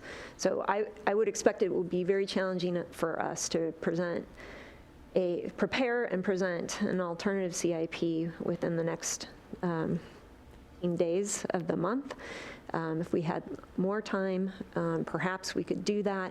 But again, that puts at jeopardy our timetables for preparing the operating budget. So something would have to give on the operating budget, which would mean probably extending that adoption period as well. Councilmember Ray. So I'm just going to look ahead a little bit. So let's say we adopt the CIP as presented, and I understand that it's a planning document. So in 2020 sometime, we would be working on the 2021 budget, and we would see then a line item for 4.3, 2 point whatever the number is we decide it's going to be at that time to fund this particular initiative. So if at that time we say, yes, that's what we want to do, then we move ahead and it moves forward in the budget for the 2021. If we, for whatever reason, decide we don't want to, then do we need to amend the CIP at that time, or do we just say, no, that's not something we want to do in the 2020-2021 budget? You would say both. You would say bring back amendments to the CIP so that we could designate use of those expiring funds, and you would be giving direction on what to prepare and put into the operating budget for 2021. I also want to clarify that it is our goal to bring back those conversations in advance of the operating budget deliberations. We know you will need more time to process input from the community and kind of decide your course of action on this major project. So we want to try to bring that right at the same moment that you are considering the operating budget. So if we adopt the CIP as presented today, we still have opportunities to redirect, to guide, to tailor, to tune this discussion. That's correct. Thank you. Any other questions or comments? Oh, Councilmember Goodman. I think I'm done with questions. First of all, I know what I'm going to do here, and I want to thank Councilmember Hunt for raising this issue. And I think it's not only newer council members that didn't have the mitigation fees expiration timelines on their minds when we were looking at the Central Issaquah plan, the capital improvement plan, that, some of us have been up here a few years and that wasn't top of mind for me either. And I think this is a great conversation. I think it's raised a lot of questions. I also see that we have a potential issue brewing in the future, a couple of them. One is how the community feels about a consolidated city hall, which of course we don't know. And the second one is we've got some mitigation monies that we're going to need to spend or lose, and so we need to have those conversations. I am satisfied that we have an opportunity to involve the public later on in amending the CIP if we need to with the hearing process, and it doesn't just have to be 1 or 2 hearings. I mean, we have work sessions. So I'm not going to support the proposal, but it's not because I don't super respect the fact that the issues were raised, and I really, really appreciate it. Thank you. Deputy Council President Batiste? Thank you, Madam Mayor. I'm just going to echo a bit of what Councilmember Goodman just talked about. I think that Councilmember Hunt raised some really important questions, and we had a really great conversation about a lot of things that are going to be coming forward in the future. But I think it's really important that we not lose the general government building mitigation funds. I had asked a question about what would happen if we went forward, and then would we have another opportunity to take a look at that if we had extra funds available and being able to look at other projects. But more than that, I know we'll have other opportunities and more importantly, community engagement, so we can better understand how the community is feeling and can redirect if needed. So for that reason, I will be voting against this, but I do very much appreciate the conversation. I think it was a really great question. Councilmember Winterstein. Thank you, Madam Mayor. Also appreciate the conversation. Want everybody to know I've had the opportunity to take a look at the capital facility plan from 2 years ago, and it does have future projects in it. And there are a couple of note in there. The whole municipal facilities plan from 5 years ago had $64 million total, both in the first 5 years, and then the out years is all total of 64. 2 of them constituted $57 million, and neither of them was consolidated city facilities. They were a second phase of a community center and an expansion of the aquatic center. I tell you that because I realize, boy, any alternative to what's in our current one is going to have to bring that information into consideration. And my reason for not wanting to consider an alternative CIP today, so I'm going to be against the motion, is that I think this is actually kind of a mess. And it's going to be a very big distraction, and I don't want it to be hurried to fit a near-term schedule and commitments that we've made. I think it's an important topic that's going to need more time rather than rushing it in this July or August timeframe. Thank you. Other council members? Councilmember Hunt. Well, I will be in support of the motion I made, but I also wanted to just say whether or not this passes, I think it's really important that we get the information about what projects would be eligible for these funds, looking at historically what we said we would do for capacity, whether it dropped off the list or not. And I think it's important that we get that information, and whether or not this passes, I think it's important that we see the ripple effects through the CIP. And part of my reason for doing this motion is that based on the amount of work, et cetera, that it is, I haven't been able to see that yet. So I think it's very important for our decision-making to be able to see that. Thank you. Any other comments? So the first vote, looking over at my parliamentarians, is to whether or not you want to consider the amendment, which is actually a substitute motion. So you're not voting on the substitute motion, you are just voting on whether or not you want to consider it. Are there any questions or clarifications required on what we're voting on? Easy, Goodman, Councilmember Goodman. You have a quizzical look on your face? Well, I guess I would, consider is an interesting word, because if I say no, then it kind of tends to not lend any credibility to what was raised, and I am conflicted about that. That's why. And I thank you for that. I think that's one of the reasons why the clerk had said there were several ways to do it. Sorry, Jim, go ahead.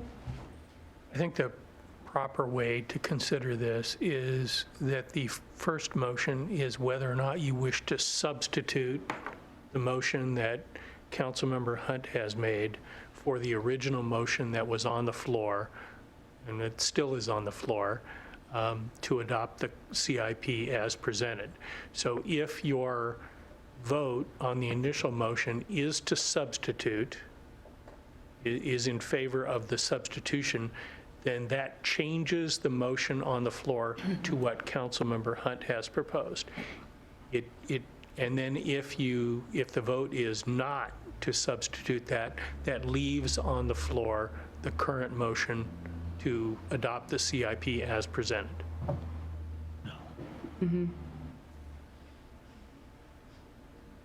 Seems to be inconsistent with the Point of mayor. order. How is it possible that we could vote in favor of a substitute motion and then go back to the original one that made it? What I'm saying is that the first motion is, and the first vote is simply whether to substitute Councilmember Hunt's motion for the existing motion on the floor.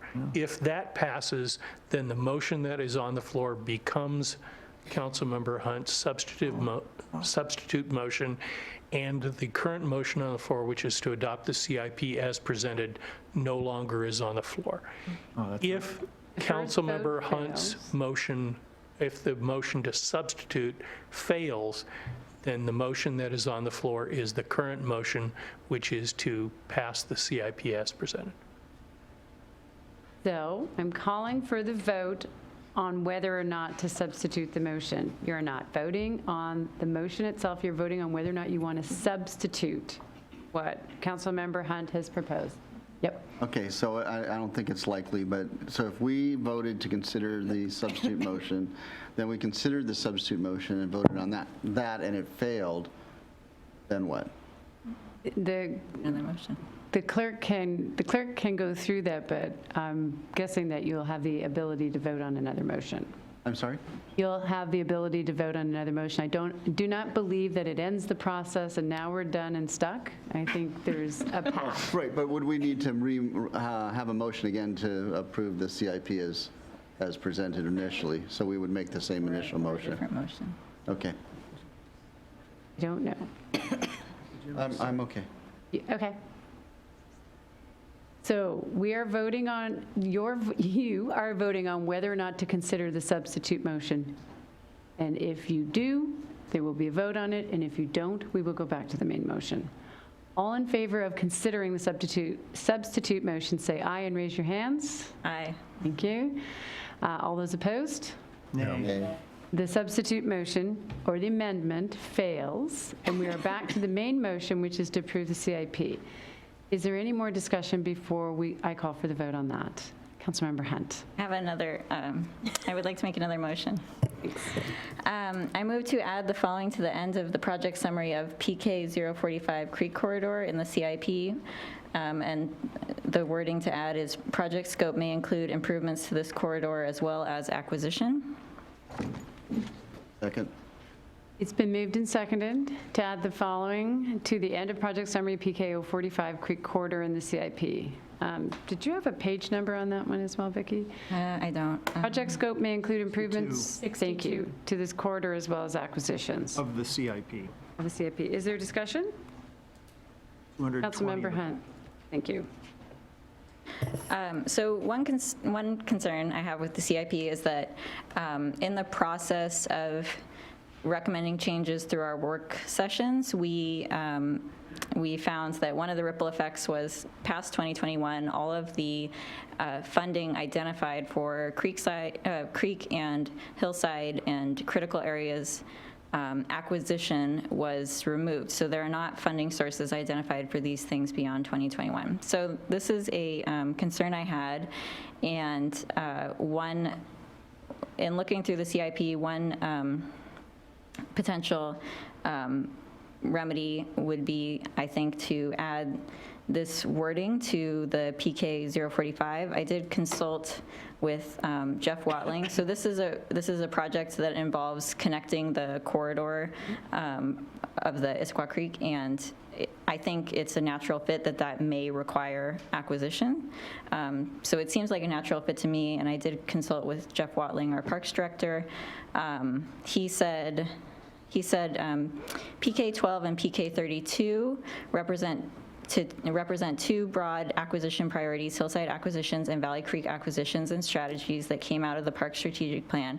Any needed acquisitions to help accomplish PK45, a development-focused project, were planned to come from PK12, an acquisition-focused project. That said, I don't have a major concern about adding that 1 cent to PK45. As a planning document that the CIP is, it does give some additional flexibility in terms of looking at these later year long-range projects. Either way, there will be a great deal of further community and policy discussion needed before any actual properties are purchased or phases of that future project completed. And one additional fact is that project currently has REAT 1 funding, and it is funded. So this would be a way that we could potentially fund acquisition and show that we have dedicated funding that could be used for acquisition for creek properties to connect our green spaces in the future. Thank you.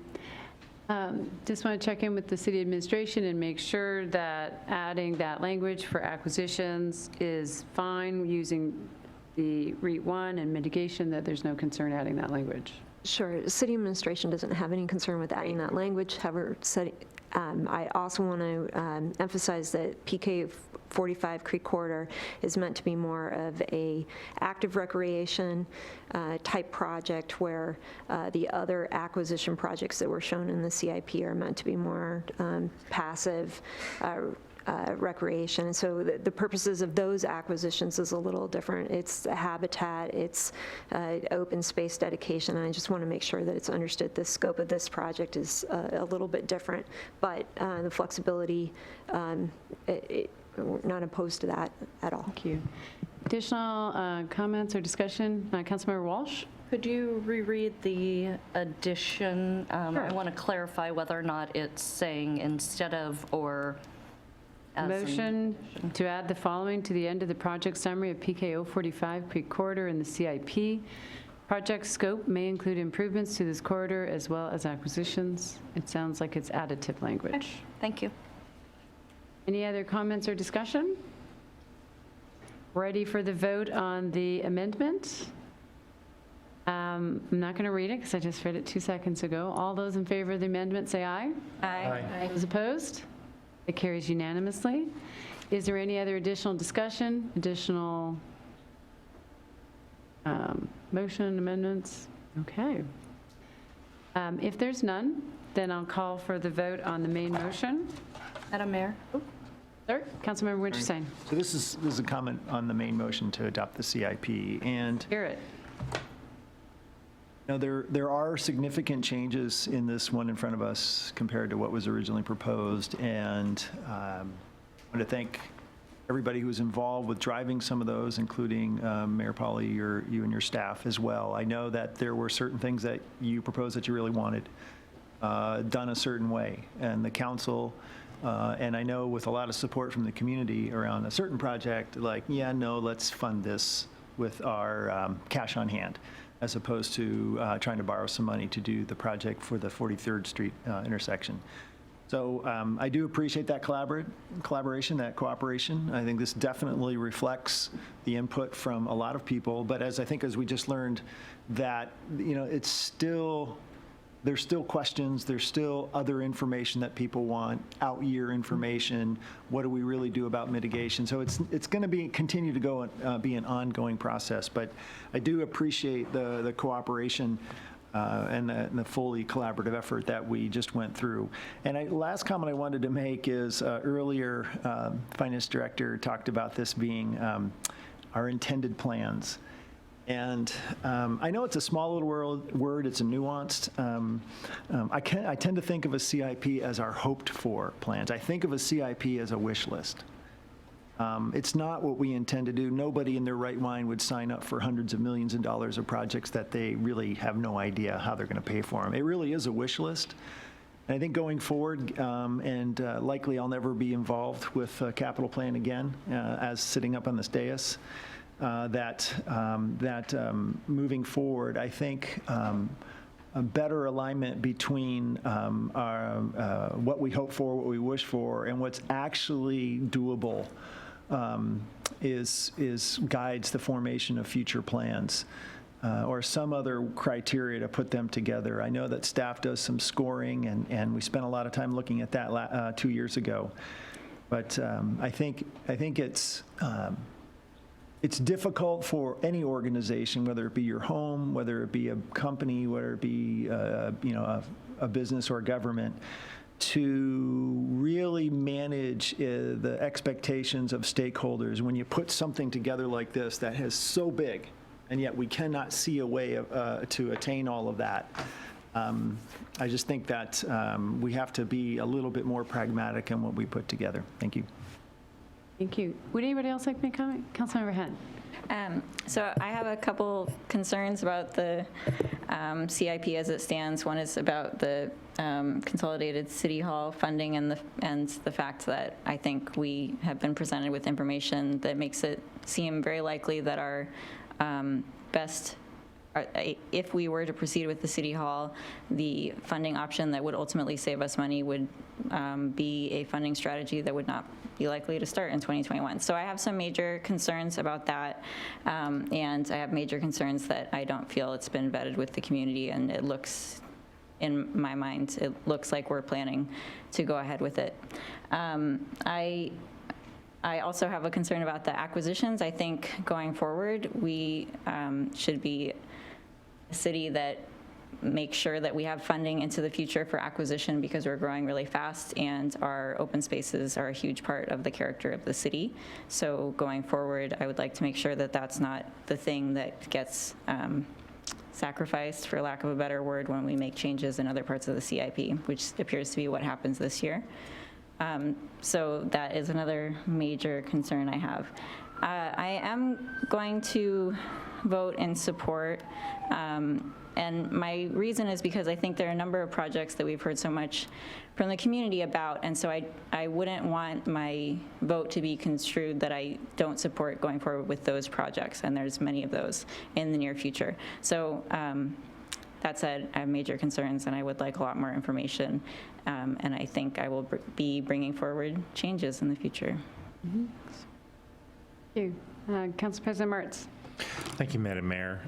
This has been a long process. I'm going to guess 16 months, I think, since Ad Hoc Finance Committee first started meeting to discuss this topic. There's been a lot of feedback from the community about taxes and how we spend our money.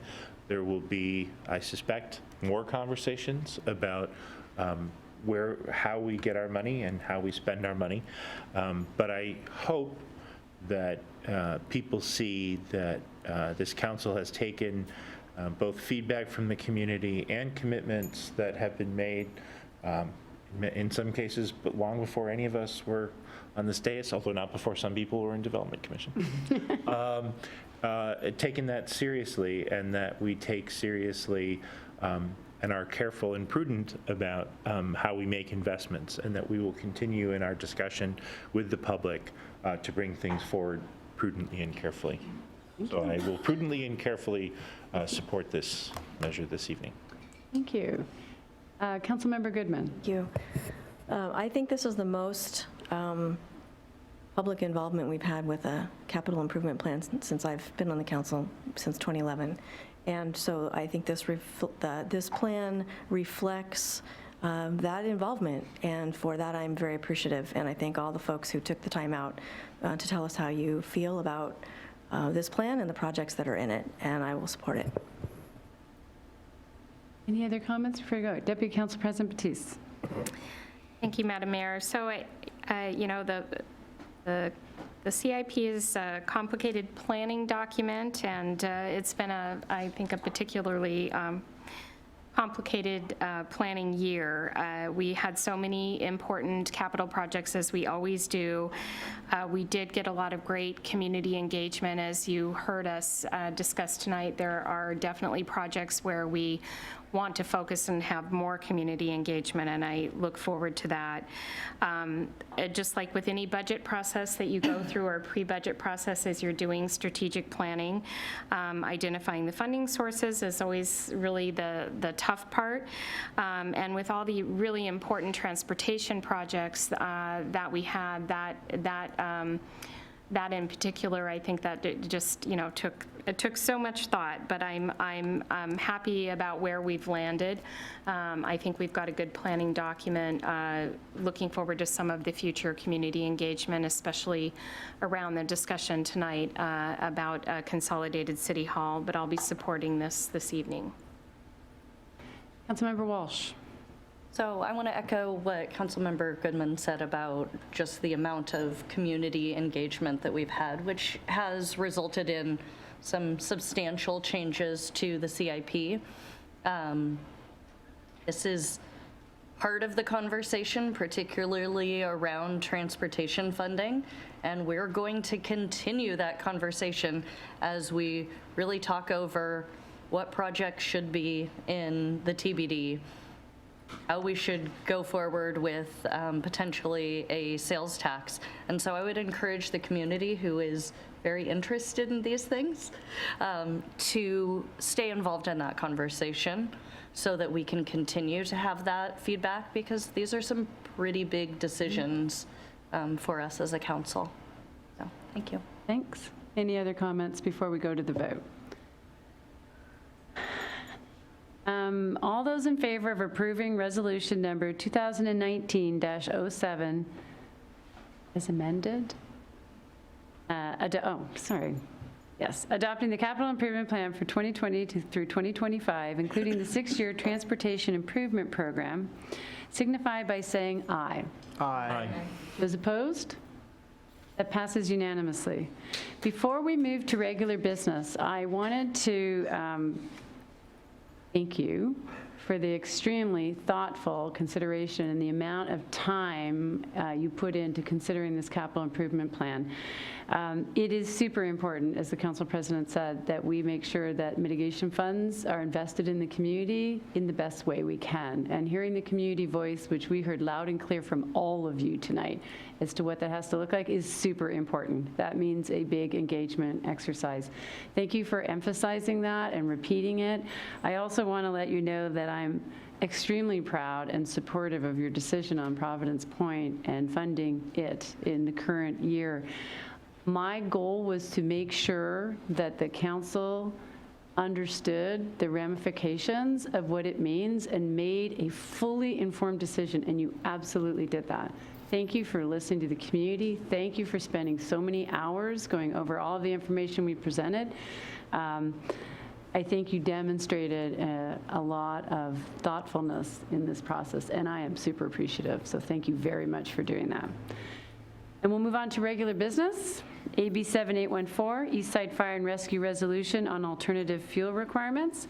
This is the first time this item is coming before council, and I'd like to invite Management Analyst Jean Paul to the lectern.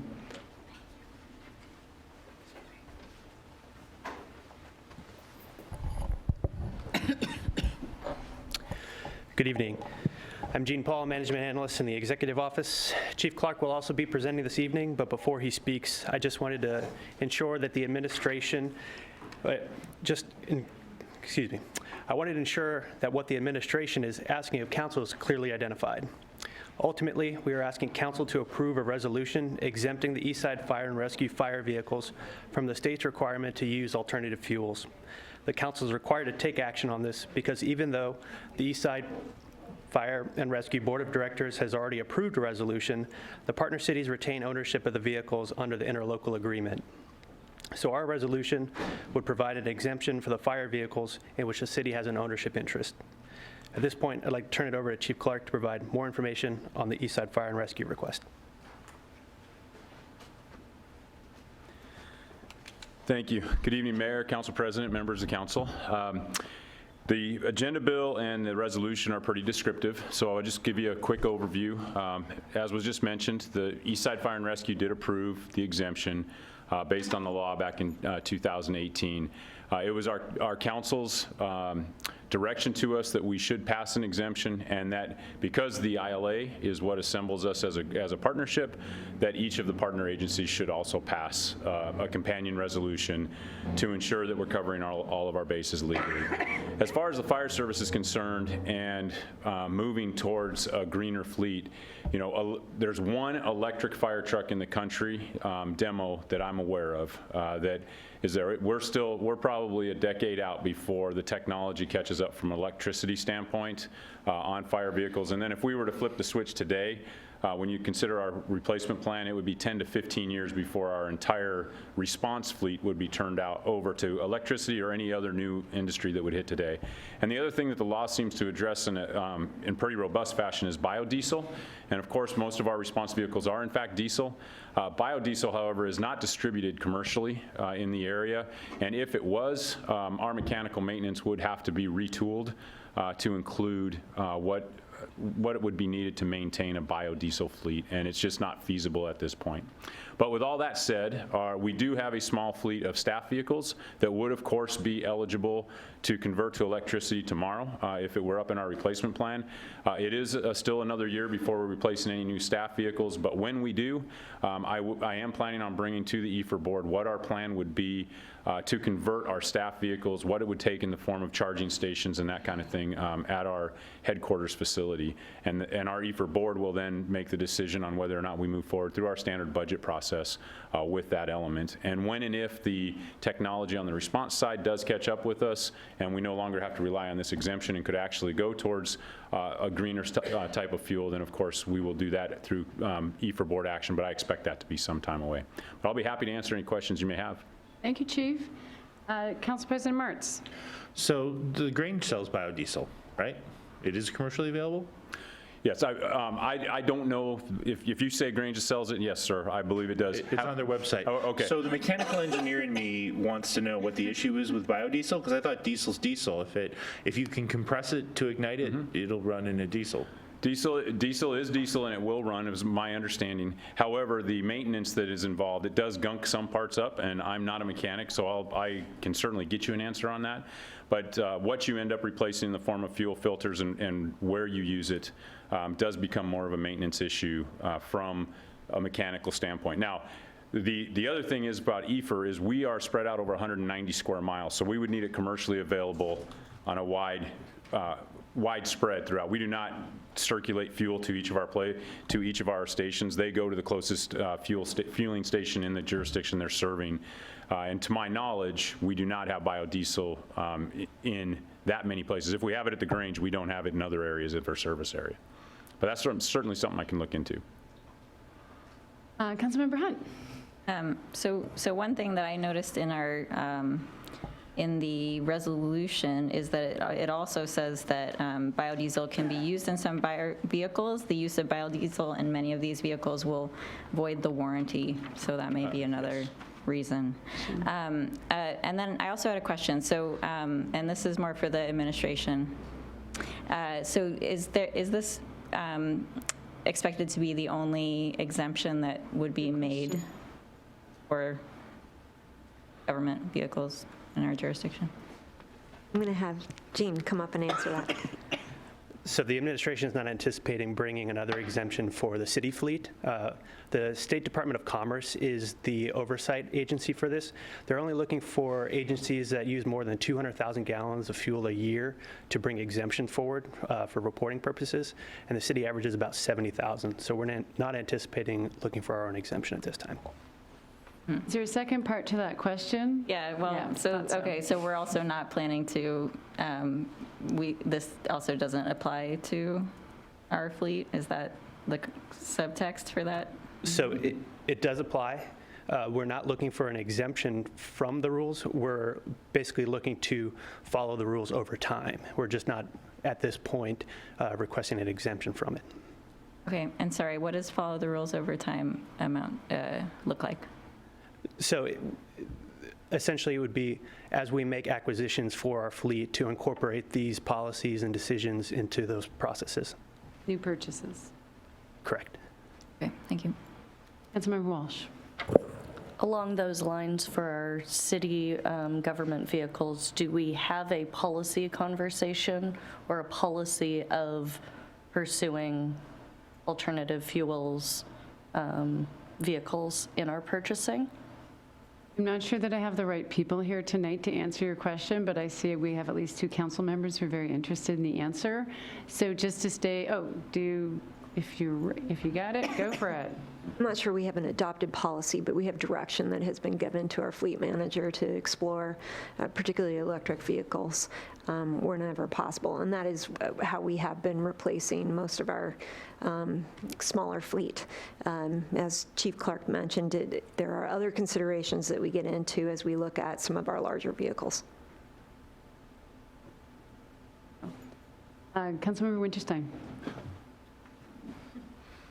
Chief, you made a comment earlier, which I appreciated, that even though we're looking for a 100% exemption, you did say that there are other vehicles, such as your own staff vehicles or whatever you call them, that in the future you would be considering perhaps electric. And there is a section 3 of your, I guess it's called a resolution. Is that what it's called? Yep. It is called Resolution 19-004, and I didn't get to look up all the references in there, and I was just wondering if, I guess when you made that comment, I thought to myself, that would have been great. I appreciated that. I heard it as, we have limitations over there, but there are some things we can do over here. You know, trying to demonstrate, though your hands are tied, we're going to do what we can. And it would have been great if the resolution said that real clearly, is really was the reaction that I have. And maybe section 3 says that, I don't know. And maybe you know the answer to that question, maybe you don't. But I do appreciate that, and please take that message back, because I think I have no doubt that people understand what's required and why we would be doing these things. This is important. And it's so easy for this, because it's 100% exception, to look, okay, if you don't read the details, it can be easily misunderstood and misinterpreted. So I appreciated your comment earlier about, hey, that part we can control in these other vehicles, that we will be looking for the electric alternative. Thank you. And thank you. And to just add on to that a little bit, when we say an exemption, the exemption specifically is for emergency response vehicles or those related vehicles. Our staff vehicles will not count towards that exemption, even under the landscape of the way the law was drawn. If our resolution is blurry on that, that's my fault. But it is, under the law, we have to comply even on those other vehicles, or work towards that, or put a plan forward, and we plan on doing that. And thank you for that clarification. Any other comments or questions? None. I'll call for the vote on the resolution. Have we moved and seconded this? No, we haven't. Could I have a motion? I'd like to move to approve resolution number 2019-08. exempting Eastside Fire and Rescue from the alternative fuel requirement of RCW 43.19.648, open parent 2, closed parent, open parent A, closed parent. Second. It's been moved and seconded. Is there any discussion? Council President Martz. So I will just follow up that it does appear from a cursory initial examination that the blend of biodiesel that is available commercially is a fairly high blend, and that most fire departments that are experimenting with biodiesel are using a much lower blend of biodiesel. So in other words, a larger fraction of commercially available diesel. So I'm very comfortable with the chief's answer. Clarification. If there's no further discussion, all those in favor of approving resolution number 2019-08, exempting Eastside Fire and Rescue from the alternate fuels requirement of RCW 43.19.648, paren 2, paren A, signify by saying aye. Aye. Opposed? That carries unanimously. Thank you, Chief. Thank you, Jean. We are moving into the good of the order portion of the meeting. I do have one item, which is a returning item from Cascade Water Alliance.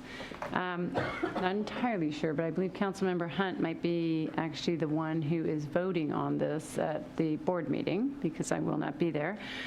We had brought a discussion to you earlier this year about a change in the scope of services that Cascade Water Alliance could provide each of the member organizations, and it was related to some ongoing negotiations with King County over Metro and how big of a voice and a vote members that serve the ratepayers would have in future conversations. Cascade Water Alliance has been doing some of this work already. The questions that you had asked that I took down were, how much does this cost? How much will this cost going forward? And is there a possibility of a sunsetting provision? So the information that I got from Cascade Water Alliance was, for all of the member organizations to date, the total cost for support services was $26,000. Issaquah's share would be 8.1% of that. The cost estimated through the end of the year, there are some additional meetings with King County Plan, is $45,000, again, Issaquah's share of 8.1%. They will be providing some new sunset language that goes along the lines of end of this year, if the negotiations proceeding through the next 2 quarters go well, or when larger coalition of water districts and cities form and decide on a different mechanism for support services. So just hearing those numbers and the amounts, it seems that that is good value for what we're getting in terms of pulling together this first group to negotiate. They seem to have good traction with the county. I think it would be a good idea for them to continue their work. I think this is a reasonable share for us to pay, and I think the sunsetting provision is a really good idea.